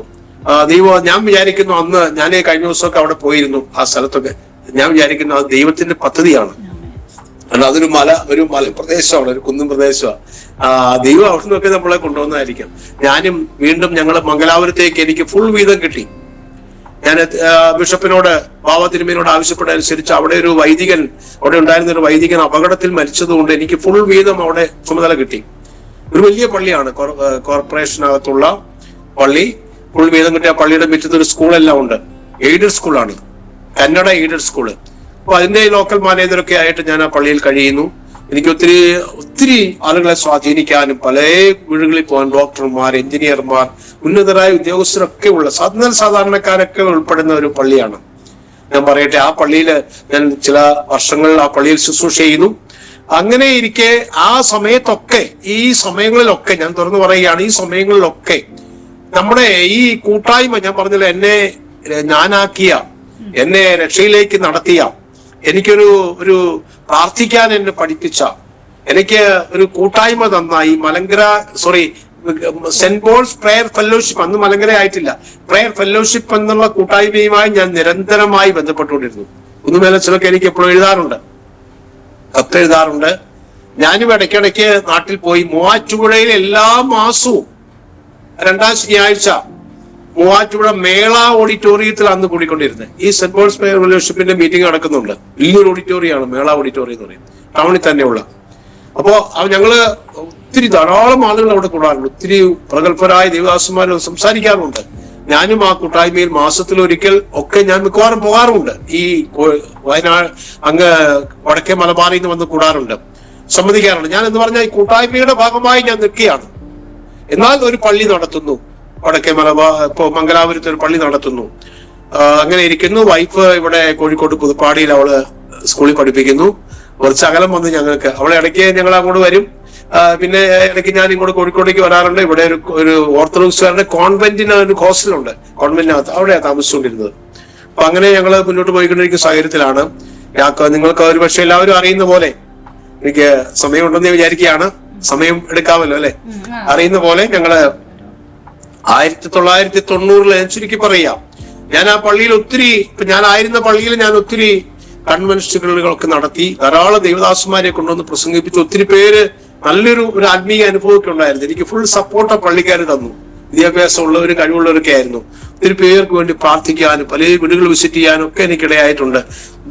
പള്ളിയായിട്ടൊക്കെ അകന്നു വന്ന ധാരാളം പേരെ ഞങ്ങൾ പോയി കണ്ട്. ഞാനൊരു വീട്ടിൽ പോയി ചെന്ന് പ്രാർത്ഥിച്ചാൽ അവർ പള്ളിയിലേക്ക് പിറ്റേ ദിവസം ഞായറാഴ്ച വരും. അങ്ങനെ അതുപോലെ ഞാൻ എപ്പോഴും ഓർക്കുന്നു, ഇങ്ങനെ ഒരു ലിസ്റ്റുകൾ എഴുതി വെച്ച്, ഇങ്ങനെ വിഷയങ്ങൾ എഴുതി വെച്ച് മണിക്കൂറുകൾ പ്രാർത്ഥിക്കുന്ന ഒരു രീതി ഞങ്ങൾക്കൊക്കെ ഉണ്ടായിരുന്നു. വലിയൊരു ആത്മീയ ഉണർവ് ആ പള്ളിയിൽ ഉണ്ടാക്കാൻ എനിക്ക് സാധിച്ചു. പക്ഷേ ഞാൻ പറഞ്ഞു വന്നത്, ഞങ്ങള് ഇവിടെ 1990 ഈ സെന്റ് പോൾസ് പ്രയർ ഫെലോഷിപ്പിന് ഒരു വലിയൊരു പ്രതിസന്ധി നേരിട്ടു.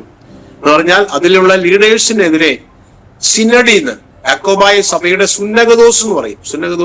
എന്ന് പറയുമ്പോ ഏറ്റവും അപ്പക്സ് അതോറിറ്റിയാണ്, മെത്രാന്മാരുടെ സമിതി എന്ന് പറയാനാണ്. ആ സുന്നകദോസ് സെക്രട്ടറി ആയിരുന്ന പെരുമ്പള്ളി തിരുമേനി എന്ന് പറയും, ഗ്രിഗോറിയോസ് തിരുമേനി എന്ന് പറയും, ഈ വർഗീസ് മാർ ഗ്രിഗോറിയോസ്. അദ്ദേഹത്തിന്റെ പക്കൽ നിന്ന് ഒരു കത്ത് വന്നു. ഇങ്ങനെ കുറെ വൈദികര് ഇങ്ങനെ സഭയുടെ നിയമങ്ങൾ അനുസരിച്ചല്ല പോകുന്നത്, അവര് എത്രയും കാരണം വന്ന് ബോധിപ്പിക്കണം. അവർക്കൊരു ഷോക്കോസ് നോട്ടീസ് അയച്ചു. അവര് അന്ന് ആ നോട്ടീസ് കിട്ടിയ ഞങ്ങളുടെ ലീഡേഴ്സ് ആയിട്ടുള്ള വൈദികർ അവിടെ ചെന്നു. ഞാൻ ദൂരെ ആയതുകൊണ്ട് എനിക്ക് നോട്ടീസ് വന്നില്ല, കുപ്പങ്കലാപുരത്തായതുകൊണ്ട്. അവര് ചെന്ന കാര്യങ്ങൾ ബോധിപ്പിച്ചു. പക്ഷെ പിന്നീട് സമുദായം ഞങ്ങളെ ആരെയും മുടക്കിയില്ല. ഈ സെന്റ് പോൾസിൽപ്പെട്ടവരാ ഞാനൊക്കെ. ഞങ്ങളെല്ലാം ഞാൻ പറഞ്ഞില്ല, മാസം തോറും മൂവാറ്റോടെ വന്ന് മീറ്റിംഗ് കൂടാറുണ്ട്. ഞങ്ങളെ ആരെയും സമുദായം മുടക്കിയില്ല.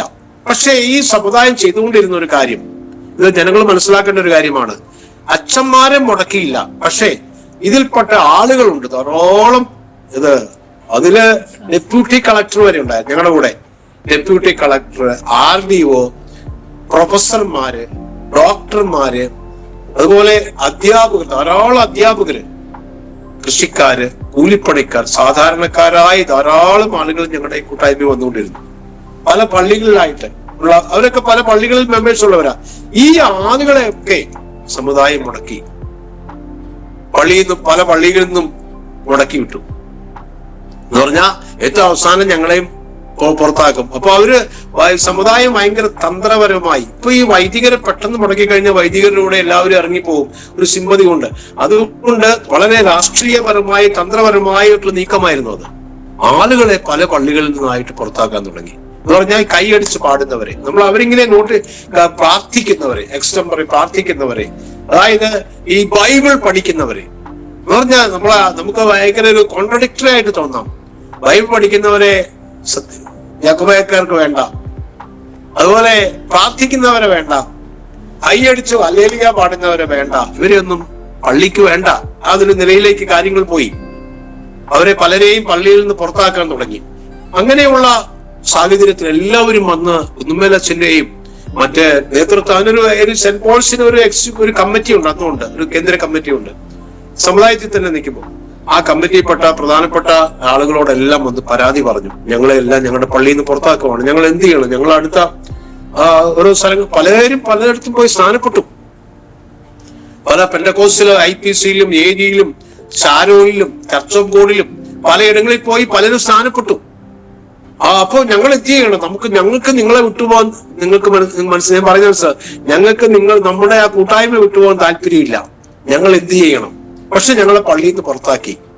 ഞങ്ങൾക്കൊരു സഭ വേണം, ഇനി എവിടെയെങ്കിലും ഞങ്ങൾക്ക് നിൽക്കണം, എന്ത് ചെയ്യണം? അപ്പോ നമ്മള് മൂവാറ്റുപുഴയിലെ ഇത് ഒരു ദിവസം കൊണ്ടുണ്ടായ ഡെവലപ്മെന്റ്സ് അല്ല കേട്ടോ, ഞാൻ ചുരുക്കി പറഞ്ഞതാണ്.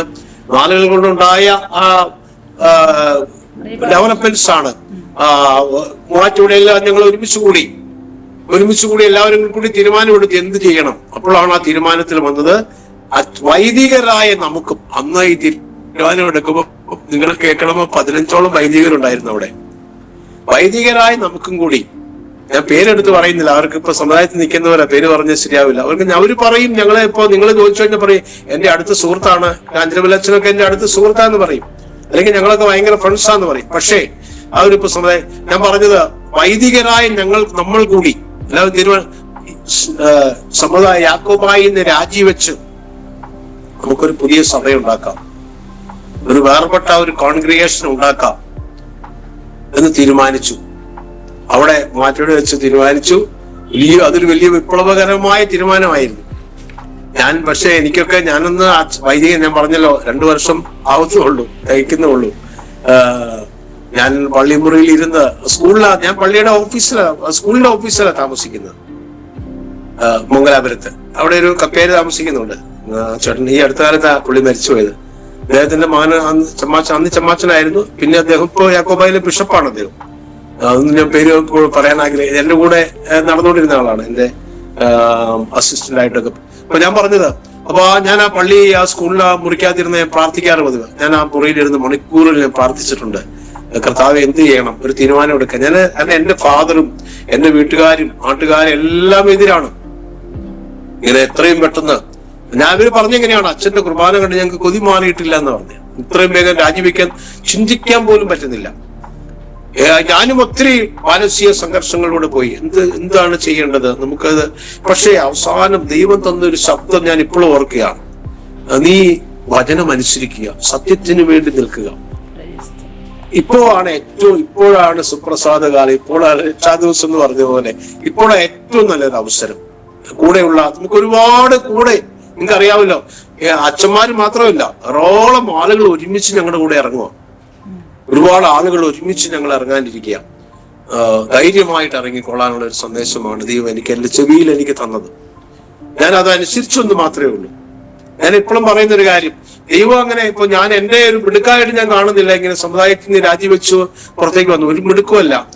ഒത്തിരി പേരുടെ സപ്പോർട്ടോട് കൂടി ദൈവം എനിക്ക് തന്ന ഒരു വലിയൊരു അവസരം എന്നേ ഞാൻ കരുതുന്നുള്ളൂ. അച്ഛൻ രാജിവെക്കാൻ തീരുമാനിച്ചു. ഞാനും പുതുമലച്ഛനെ അറിയിച്ചു ഞാനും രാജിവെക്കുകയാണെന്ന് പറഞ്ഞു. അപ്പൊ അവിടെ മൂവാറ്റുപുഴ എത്താൻ പറഞ്ഞു എന്നോട്. ഞങ്ങള് എത്തി. ആ കാര്യങ്ങളെല്ലാം മലങ്കര ക്രിസ്ത്യൻ പ്രയർ ഫെലോഷിപ്പ് എന്നായിരുന്നു ആ പുതുതായിട്ട് രൂപം കൊടുത്ത സംഘടനയുടെ പേര്. ആ സംഘടനയുടെ ഒരു മീറ്റിംഗ് അവിടെ വെച്ച് കൂടി, മൂവാറ്റുപുഴയിൽ വെച്ച് കൂടി. ഞങ്ങൾ ഇങ്ങനെ അതിന്റെ ഭാവി പരിപാടികളൊക്കെ ആസൂത്രണം ചെയ്തു. യാക്കോബായ സഭയിൽ നിന്ന് രാജി കൊടുക്കാൻ തീരുമാനിച്ചു. അപ്പോഴും യാക്കോബായ സഭയിൽ നിന്ന് ഞങ്ങളെ പുറത്താക്കിയിട്ടില്ല, ഔദ്യോഗികമായിട്ട് ആരെയും പുറത്താക്കിയിട്ടില്ല. ഞങ്ങൾ സ്വയം രാജി കൊടുക്കുകയായിരുന്നു. ഇവിടെ ചിലർ പറഞ്ഞുകൊണ്ട് ആളുകൾ പറയുന്നുണ്ട് സമുദായത്തിൽ ഞങ്ങളെയൊക്കെ പുറത്താക്കിയത്. ഞങ്ങളെ ഒന്നും ആരും പുറത്താക്കിയിട്ടില്ല, ഒരു കുറ്റവും കൊണ്ട് പുറത്താക്കിയില്ല. ഞങ്ങളുടെ എല്ലാവരുടെയും പള്ളികളിൽ, ഇപ്പൊ കുന്നുമേലച്ഛന്റെ പള്ളിയിൽ കുന്നുമേലച്ഛന് 22 വർഷം, അതൊക്കെ അറിയാത്ത കാര്യമാണ്, ഒരേ പള്ളിയിൽ വികാരിയായിരുന്നു. എന്റെ പള്ളിയിലൊക്കെ ഫുൾ സപ്പോർട്ടായിരുന്നു എനിക്ക്. അച്ഛൻ ഒരു കാരണവശാലും രാജിവെക്കരുത് എന്ന്. ഞാൻ വളരെ പയ്യനായിരുന്ന സമയമാണ്, വളരെ പയ്യനും വളരെ എന്നെ മെലിഞ്ഞിട്ടിരുന്ന ഒരു പയ്യനാണ് ഞാൻ അവിടേക്ക് ചെല്ലുന്ന സമയത്ത്. പക്ഷെ അവരെനിക്ക് 100%, കാരണം എന്റെ ആത്മീയ തീഷ്ണതയിൽ അവരെന്നോട് കൂടി സപ്പോർട്ട് ചെയ്യുന്നു. അപ്പൊ ഞാൻ രാജിവെക്കുകയാണെന്ന് പള്ളിയിൽ ഞാൻ പറഞ്ഞു. ഈ മൂവാറ്റുപുഴയിൽ നിന്ന് എടുത്ത തീരുമാനം അനുസരിച്ച് ഞാൻ പള്ളിയിൽ പോയി പ്രസ്താവിച്ചു. പള്ളിമുറിയിലേക്ക് വരുമ്പോ മുറി നിറച്ച ആൾക്കാർ നിറഞ്ഞിരിക്കുക. എന്താണ് അച്ഛനെ പറഞ്ഞതെന്ന് ചോദിച്ചു. ഞാനുള്ള കാര്യം പറഞ്ഞു. ഇത് ചെറിയ കാര്യമല്ല, വെയിറ്റ് ചെയ്യാൻ പറഞ്ഞു. അവർ പെട്ടെന്ന് തന്നെ ബിഷപ്പിനെ അറിയിച്ചു. അത് സുഹാസിന് പള്ളികളുടെ കീഴിലുള്ള പള്ളിയാണ്, മംഗലാപുരം പള്ളി. അന്ന് ഈ ഓമല്ലൂരിൽ ഇരിക്കുന്ന തിരുമേനിയാണ് അതിന്റെ അഡ്മിനിസ്ട്രേറ്റീവ് ചുമതല. പുള്ളിയാണ് അവിടെ വന്നത്. സ്കൂളിലേക്ക് ഡയറക്ടർ പുള്ളിയാണ്. അപ്പൊ അദ്ദേഹം അവിടെ പാഞ്ഞു വന്നു. ബെന്യാമീൻ മറസ്റ്റാച്ച് അദ്ദേഹം ഇന്ന് ജീവിച്ചിരിപ്പില്ല കേട്ടോ. എനിക്ക് വളരെ അടുപ്പുണ്ടായിരുന്നു. ഞങ്ങൾ ഒരുമിച്ച് ബസ് യാത്ര പോലും ചെയ്തിട്ടുണ്ട്. അത് ഞാൻ കുടിച്ചതായി അദ്ദേഹം കുടിച്ചിട്ടുണ്ട്. ബസ് യാത്ര ചെയ്യുന്ന സമയത്ത് ഹോട്ടലിൽ ഇറങ്ങി ഞങ്ങൾ ചായ. കാരണം മംഗലാപുരത്ത് നിന്ന് പിന്നെ മെത്രാൻ എന്ന് പറഞ്ഞ വലിയ ആർക്കും അറിയത്തില്ല. ബിഷപ്പ് എന്ന് പറഞ്ഞാൽ, അച്ഛനെന്ന് പറഞ്ഞാൽ ആർക്കും അറിയത്തില്ല. ഞങ്ങൾ ബസ്സിൽ ഒന്നിച്ചു പോയിട്ടുണ്ട് കോണവാറിലേക്കൊക്കെ. അവിടെ നമുക്ക് ഈ ഓർഫനേജും സ്കൂളൊക്കെ ഉണ്ടായിരുന്നു, അതിന്റെയൊക്കെ കാര്യങ്ങൾക്കായിട്ട്. അത്രയ്ക്ക് ഞങ്ങൾ ഇന്റിമസി ഉണ്ടായിരുന്നു. അദ്ദേഹം അവിടെ എനിക്ക് വേണ്ടി അവിടെ വന്നു. അദ്ദേഹം എന്നോട് മണിക്കൂറുകളോളം സംസാരിച്ചു. അച്ഛാ, സിബിയുടെ, എന്റെ വൈഫിന്റെ പേരൊക്കെ തിരുമേനിക്കറിയാം. സിബിയുടെ ശമ്പളം കൊണ്ട് മാത്രം എങ്ങനെ ജീവിക്കുക അദ്ദേഹം പറഞ്ഞുതരും. അവര് ഭൗതികമായിട്ടാണ് പറയുന്നത്. സിബിയുടെ ശമ്പളം കൊണ്ട് മാത്രം എങ്ങനെ അച്ഛൻ കുടുംബം പിള്ളേരൊക്കെ ആയി വരുന്നത്. എനിക്ക് ഒരു മോൾ ജനിച്ചായിരുന്നു ആ സമയത്ത്, മൂത്ത മോള് 90. അപ്പൊ ആ കുഞ്ഞിന്റെ ഇനിയും കാര്യങ്ങളൊക്കെ എന്നോട് വീട് പണിയില്ല, വീടൊന്നും പണിതിട്ടില്ല, ഒന്നുമില്ല. ഇങ്ങനെ മുന്നോട്ടുള്ള കാര്യങ്ങളൊക്കെ കൊണ്ടുപോകും. അച്ഛൻ ഒരു കാരണവശാലും രാജിവെക്കരുത്, ചിന്തിക്കണം എന്ന് പറഞ്ഞ് മണിക്കൂറുകൾ പുള്ളി എന്നോട് സംസാരിച്ചു. വളരെ സ്നേഹത്തോടു കൂടി ഞങ്ങൾ ഒരുമിച്ചിരുന്ന സംസാരിക്കുന്നേ, എന്നെ ഇരുത്തിയ സംസാരിച്ചേ. ഞാൻ പറഞ്ഞത് അദ്ദേഹവുമായിട്ട് വളരെ അടുത്ത ബന്ധം എനിക്കുണ്ടായിരുന്നു. പക്ഷെ ഞാൻ പറഞ്ഞു, തിരുമേനി ഞങ്ങളിങ്ങനെ ഒരു ഗ്രൂപ്പാണ്. തിരുമേനിക്കും ആ ഗ്രൂപ്പിനെ കുറിച്ച് അറിയാം, അവർക്ക് വിമർശനമുണ്ട്, അവരറിയുന്നതാണ് സെന്റ് പോൾസ് പ്രയർ ഫെലോഷിപ്പിനെ കുറിച്ചൊക്കെ. പുള്ളി പറഞ്ഞു, എന്നോട് ഇങ്ങനെ പറഞ്ഞു, നീ ഇത് ഇവിടെ പറയാമെന്ന് എനിക്ക് അറിയത്തില്ല. ഇവര് പറഞ്ഞു, അച്ഛനൊരു കാര്യം ചെയ്യാം, നിങ്ങളുടെ കൂട്ടായ്മ എല്ലാം പള്ളിയിൽ പോയി നടത്തിക്കൊള്ളാൻ പറഞ്ഞു. ഇത് മംഗലാപുരമാണ്, ഇത് കേരളമല്ല, ഞായറാഴ്ച വന്ന് കുർബാന ഇല്ല മതി എന്ന് പറഞ്ഞു. ബാക്കിയെല്ലാം ചെയ്തോളാൻ പറഞ്ഞു. ബാക്കി 6 ദിവസവും നിങ്ങളുടെ ഏത് പരിപാടിയോടെല്ലാം ചെയ്തു, ഞായറാഴ്ച വന്ന് അവിടെ വന്ന് കുർബാന ഇല്ല തന്നാൽ മതി എന്ന് പറഞ്ഞു. എങ്ങനെ പാട്ടും കൂത്തും എന്തൊക്കെ ആയിട്ട് വേണേ നടന്നു, അതിനൊന്നും കുഴപ്പമില്ല. ഇവിടെ ഇങ്ങനെ ഇത് പറയാമെന്ന് എനിക്കറിയാം. തിരുമേനി ഇപ്പൊ ജീവിച്ചിരിപ്പില്ല, മരിച്ചുപോയാളെ. അപ്പൊ അത്രയ്ക്ക് വരെ പുള്ളി എന്നോട് പറഞ്ഞു. ഞാൻ പറഞ്ഞു തിരുമേനി ഞങ്ങൾ അങ്ങനെ ഒരു തീരുമാനം എടുത്തു. അവസാനം പുള്ളി പറഞ്ഞു, അച്ഛന്റെ ഇഷ്ടം പോലെ ദൈവം അനുഗ്രഹിക്കട്ടെ എന്നും പറഞ്ഞു പുള്ളി എന്നെ വിട്ടു. അദ്ദേഹം ഇപ്പൊ ജീവിച്ചിരിപ്പില്ല. അദ്ദേഹം ഭയങ്കര പ്രമേഹ രോഗിയായിരുന്നു. ഞങ്ങൾ വളരെ അടുത്ത കോണ്ടാക്ട് ഉണ്ടായിരുന്ന ആൾക്കാരാണ്. ഞാൻ പറഞ്ഞത് അതിനുശേഷമാണ് ഞങ്ങള് മൂവാറ്റുപുഴ കാതോലിക്ക ബാവയുടെ മുമ്പിൽ ഞങ്ങൾ രാജി കൊടുത്ത് ഇത്രയും കുറെ വൈദികർ, ഞാൻ പറഞ്ഞാൽ 15ഓളം വൈദികരുണ്ടായിരുന്നെങ്കിൽ അവസാനം 5 പേരായി ചുരുങ്ങിയത്. പിന്നെ ഞങ്ങളുടെ കൂടെ വേറെ 2-3-4 പേര് പിന്നെ ഞങ്ങളുടെ കൂടെ വന്നു കേട്ടോ. അതിന് ശേഷം വന്നു ഒരു മത്തായി അച്ഛൻ വന്നു. മത്തായി അച്ഛൻ ആദ്യം ഞങ്ങളുടെ കൂടെ, പക്ഷെ അദ്ദേഹം മാറിക്കളഞ്ഞായിരുന്നു. ഈ പള്ളിയുടെ ഭയങ്കര സ്ട്രിക്റ്റ് വന്നപ്പോൾ പുള്ളി മാറിയായിരുന്നു. പക്ഷെ പിന്നീട് പുള്ളി സ്ഥാനപ്പെട്ടു. പക്ഷെ അദ്ദേഹം ഞങ്ങളുടെ കൂടെ, ഞങ്ങളുടെ ഗ്രൂപ്പിലല്ല, അത് സ്ഥാനപ്പെട്ട വേറെപ്പെട്ട ഒരാളായിട്ട് നിൽപ്പുണ്ട്. അതുപോലെ വർഗീസ് കുന്നുംപുറത്തുനിന്ന് ഒരു അച്ഛൻ പിന്നീട് ഞങ്ങളുടെ കൂടെ വന്നു. അദ്ദേഹം ഞങ്ങൾ രാജിവെക്കുന്ന സമയത്ത് അദ്ദേഹം സ്കൂൾ അധ്യാപകനായിരുന്നു, അതുകൊണ്ട് അദ്ദേഹത്തിന് പോരാൻ പറ്റിയില്ല. പിന്നീട് അദ്ദേഹം വന്നു. അതുപോലെ ജെയിംസ് കണ്ണേത്തുമോളയിൽ, അദ്ദേഹത്തിന്റെ ഫാദർ ജോസഫ് കണ്ണേത്തുമോളയിലൊക്കെ ഞങ്ങളുടെ കൂടെ പിന്നെ സ്ഥാനപ്പെട്ടു വന്നു. അതുപോലെ മൈക്കിൾ നിക്സൺ എന്ന് പറഞ്ഞൊരു അച്ഛൻ, അദ്ദേഹം കത്തോലിക്ക സഭയിലെ ഞങ്ങളുടെ കൂടെ വന്നു. അദ്ദേഹം ഇപ്പോ വേറൊരു ഗ്രൂപ്പിൽ നിൽക്കുകയാണ്. അങ്ങനെ കുറെ വൈദികരുമായിട്ട് ഞങ്ങൾക്ക് ബന്ധമുണ്ട്. ഞാൻ പറയുകയായിരുന്നു, ഞങ്ങളുടെ കൂടെ ഇങ്ങനെ വന്ന് കൂടെ പ്രവർത്തിച്ച ആൾക്കാരാണ്. ധാരാളം ആളുകളുടെ ഒന്നും ഞാൻ പേരെടുത്ത്, വളരെ പ്രമുഖരായ ആളുകളെല്ലാം ഉണ്ട് ഈ പ്രയർ ഗ്രൂപ്പിലുണ്ട്. ഇവരെല്ലാവരും ഇപ്പോ ഒത്തിരി പേര് നിത്യതയിൽ പ്രവേശിച്ചു. ആദ്യകാലത്ത് വന്ന സീനിയർ ആയിട്ടുള്ള അവരുടെയൊക്കെ സ്നേഹം, അവരൊക്കെ ഞങ്ങളെ ഇങ്ങനെ കാണുമ്പോൾ തോളയിൽ കൈയിട്ട് ചേർത്ത് പിടിക്കും. സ്നേഹത്തോടുകൂടി ചേർത്ത് പിടിച്ച് ഞങ്ങളെ ചുംബനം ചെയ്യുന്നവരാണ്, ബഹുമാനിക്കുന്നവരാണ്, സ്നേഹിക്കുന്ന ഒത്തിരി ആളുകൾ ഞങ്ങളുടെ കൂടെ ഇന്ന് ഈ കൂട്ടായ്മയിൽ ഉണ്ട്, ഇപ്പോഴും ഉണ്ട്. ഇനി ഞങ്ങള് വളരെ ദൈവത്തിന്റെ കൃപയാൽ മുന്നോട്ട് പോകുന്നു. യാക്കോബായ സഭയിൽ നിന്ന് രാജിവെക്കേണ്ട ഒരു സാഹചര്യം വന്നു. അതൊരു ആവശ്യമായിരുന്നു. കാരണം നമുക്ക്, ഞാൻ തുറന്നു പറയട്ടെ, രണ്ടും കൂടെ കൊണ്ടുപോകാനായിട്ട് പറ്റിയില്ല. വേർപാട് എന്നുള്ളത് ദൈവമക്കൾക്ക് ആവശ്യമാണ്. അവിടെ അതില്ല. സത്യത്തിലും ആത്മാവിലുമുള്ള ആരാധനയില്ല. ഈ പരിശുദ്ധാത്മാഭിഷേകം എന്ന് പറയുന്ന അതൊന്നും അവർക്ക് ഉൾക്കൊള്ളാനും പറ്റിയില്ല. അവർക്ക് പല കാര്യങ്ങളും, ഞാൻ പറഞ്ഞല്ലോ, എക്സ്റ്റംപററി പ്രെയർ പോലും, അത് പ്രാർത്ഥന പോലും അവർക്ക് ഉൾക്കൊള്ളാൻ പറ്റുന്നില്ല. കൈയടിച്ച് പാടുന്നത് പോലും ഇപ്പോ പല കൂട്ടായ്മകളിലൊക്കെ ഉണ്ട്, യാക്കോബായ സഭയിലൊക്കെ. പക്ഷേ ആ കാലത്തൊക്കെ ഒത്തിരി എതിരായിരുന്നു. കൈയടിച്ച് പാട്ടിനെതിര്, ബൈബിൾ പഠിക്കുന്നതിനെതിരെ. ബൈബിൾ ഞങ്ങൾ പറയുന്നത് നിങ്ങൾ കേട്ടാൽ മതി, അല്ലാതെ നിങ്ങൾ കൂടുതൽ പഠിക്കണ്ട എന്നുള്ളൊരു ചിന്താഗതിയാണ് യാക്കോബായ സഭയ്ക്ക് വെച്ച് പുലർത്തുന്നത്. അവിടെ എവൻഗേലിയം വായിക്കുമ്പോ അത് കേട്ടാൽ മതി. എവൻഗേലിയം എന്ന് പറയും, അതായത് സുവിശേഷം എന്നുള്ള അർത്ഥം. അത് അവിടെ വായിക്കുന്നുണ്ടല്ലോ,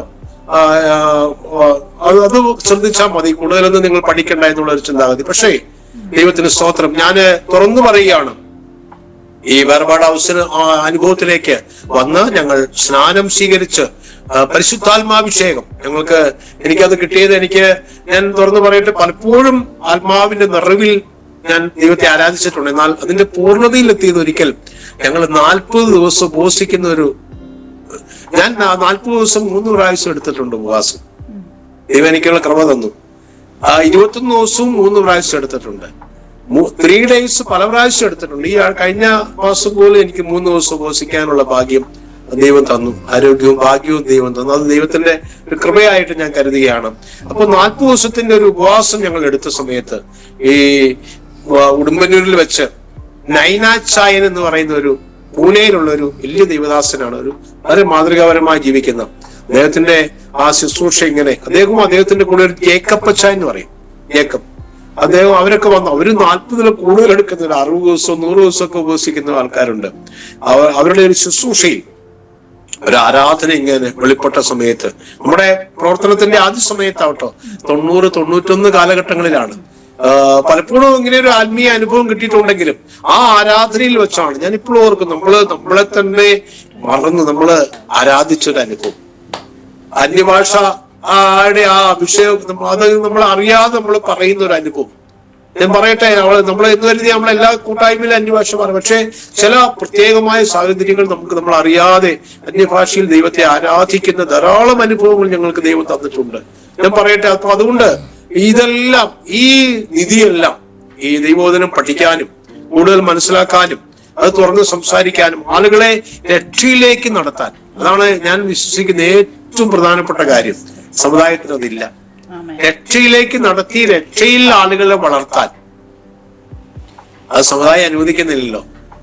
രക്ഷയിൽ ആളുകളെ വളർത്താനും ഈ സ്നാനപ്പെടുത്താനും, പിതാവിന്റെയും പുത്രന്റെയും പരിശുദ്ധാത്മാവിന്റെയും നാമത്തിൽ വെള്ളത്തിൽ മുക്കി സ്നാനപ്പെടുത്താനും, എന്ന് പറഞ്ഞ കർത്താവിന്റെ മരണ കബറടക്ക പുനരുദ്ധാനത്തോട് ഏകീഭവിപ്പിക്കാൻ കഴിയുന്ന അനുഭവം, അതുപോലെ പരിശുദ്ധാത്മാഭിഷേകവും ആ അനുഭവത്തിലേക്ക് നടത്താനും സത്യാരാധനയിൽ, സത്യത്തിലും ആത്മാവിലും, അതിന്റെ മാധുര്യം വളരെ വലുതാണല്ലോ. ആരാധന എന്ന് പറഞ്ഞ ഏറ്റവും പ്രധാനപ്പെട്ട കാര്യമായിട്ട് ഞങ്ങളൊക്കെ മനസ്സിലാക്കുന്നത്.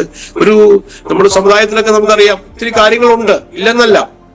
ഞാൻ ആദ്യം പറഞ്ഞല്ലോ, ഞാനൊക്കെ അത് സിസ്റ്റമാറ്റിക് ആയിട്ട് പഠിച്ച ആളുകളാണ്. ഇപ്പോ ഏത് സംശയം, ഇപ്പൊ നിങ്ങളിവിടെ ഏത് സംശയം ചോദിച്ചാലും ഇപ്പോഴും ഓർത്തിരിക്കുന്ന കാര്യങ്ങൾ ഞാൻ പറയാം.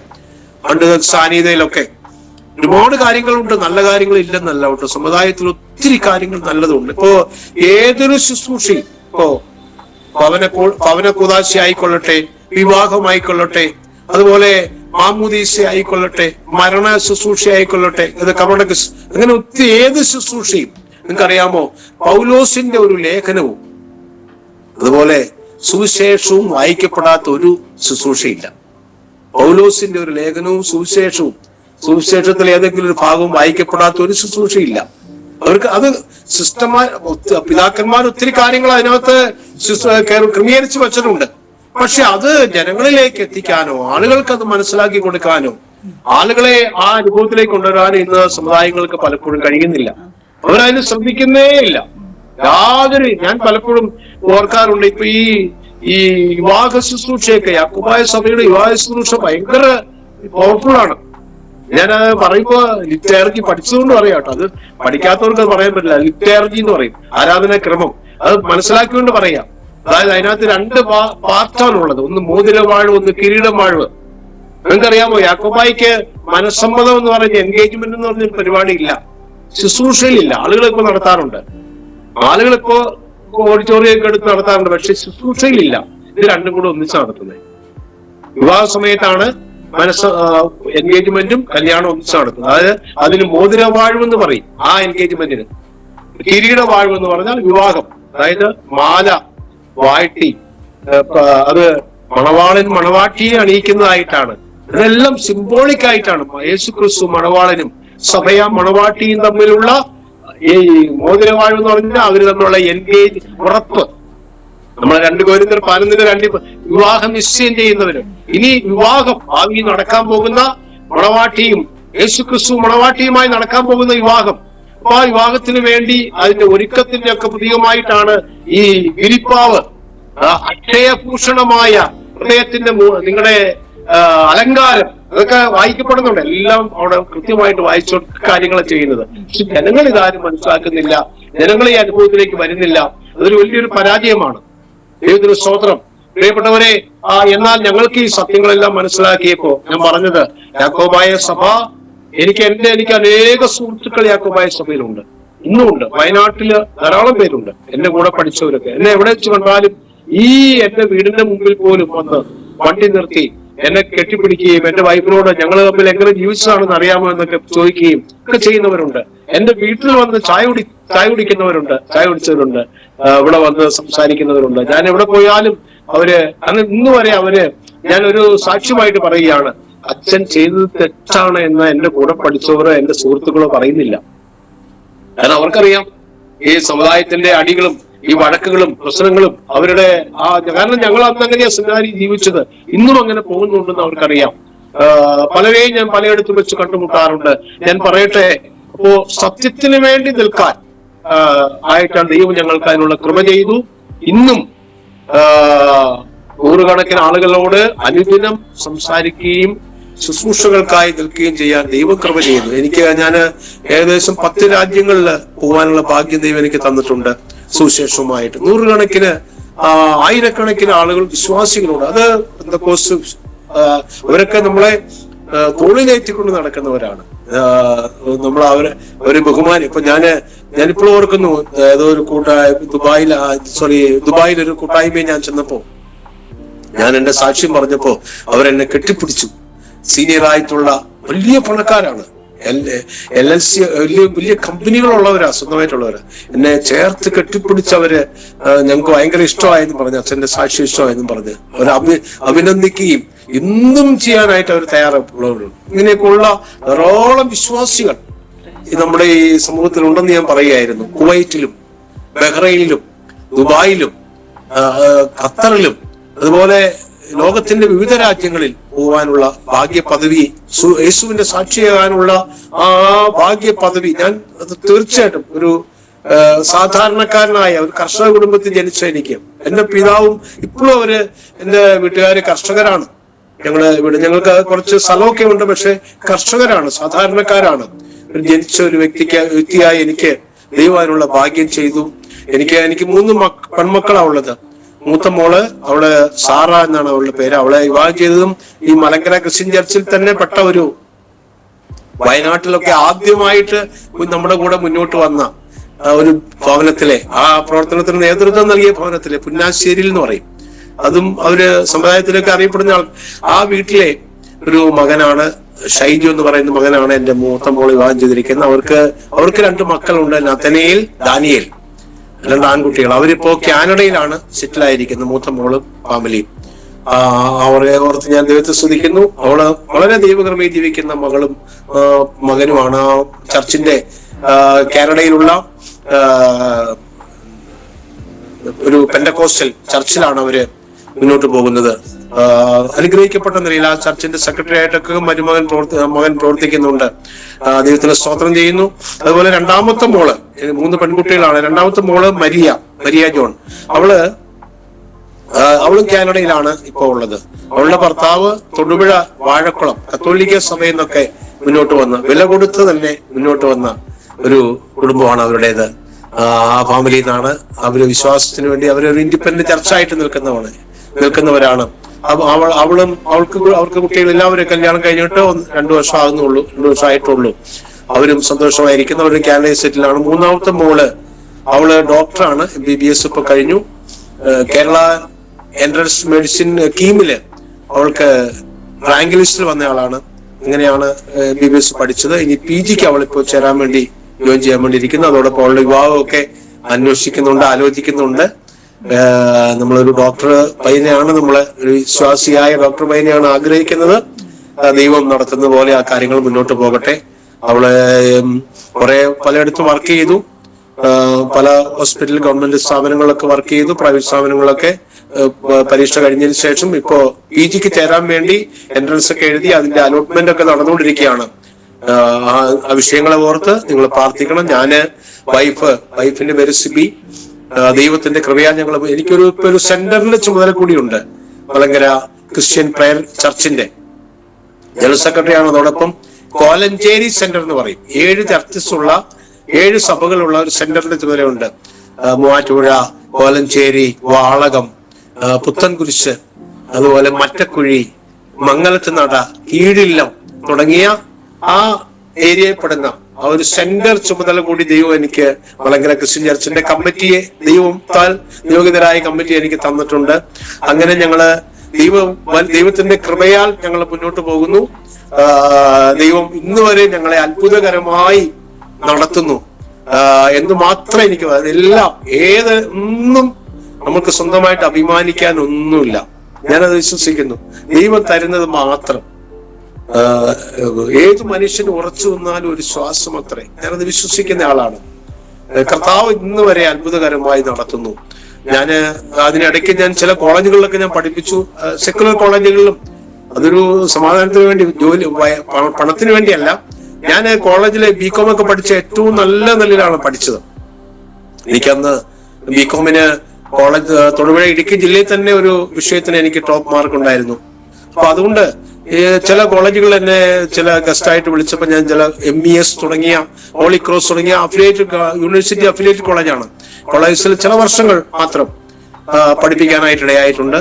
എന്നാൽ പിന്നീട് ഞാൻ പാർട്ട് ടൈം ആയിട്ട് പഠിപ്പിച്ചു. എന്നാൽ ഇപ്പോൾ എനിക്ക് ഈ കൊറോണയ്ക്ക് ശേഷം ചർച്ചിന്റെ ചുമതലയിൽ മാത്രമായിട്ട് ബൈബിൾ സ്കൂളിലും ചർച്ചിന്റെ ചുമതലയൊക്കെ മാത്രമായിട്ട് ഇപ്പോ നിൽക്കുന്നു. സമയമില്ലാത്തതുകൊണ്ടും എല്ലാം നിൽക്കുകയാണ്. ദൈവം ഇന്ന് വരെ ഞങ്ങളെ, എനിക്ക് എന്റെ സാക്ഷ്യം നിർത്തുമ്പോ ദൈവം ഇന്ന് വരെ ഞങ്ങളെ ഏറ്റവും അത്ഭുതകരമായിട്ടാണ് നടത്തിയത്. കർത്താവ് എത്ര വലിയവനാണ്, ഉന്നതനാണ്. ദൈവം അറിയാതെ ഒന്നും നമ്മുടെ ജീവിതത്തിൽ മുടി പോലും ഒഴിഞ്ഞു പോകുന്നില്ല.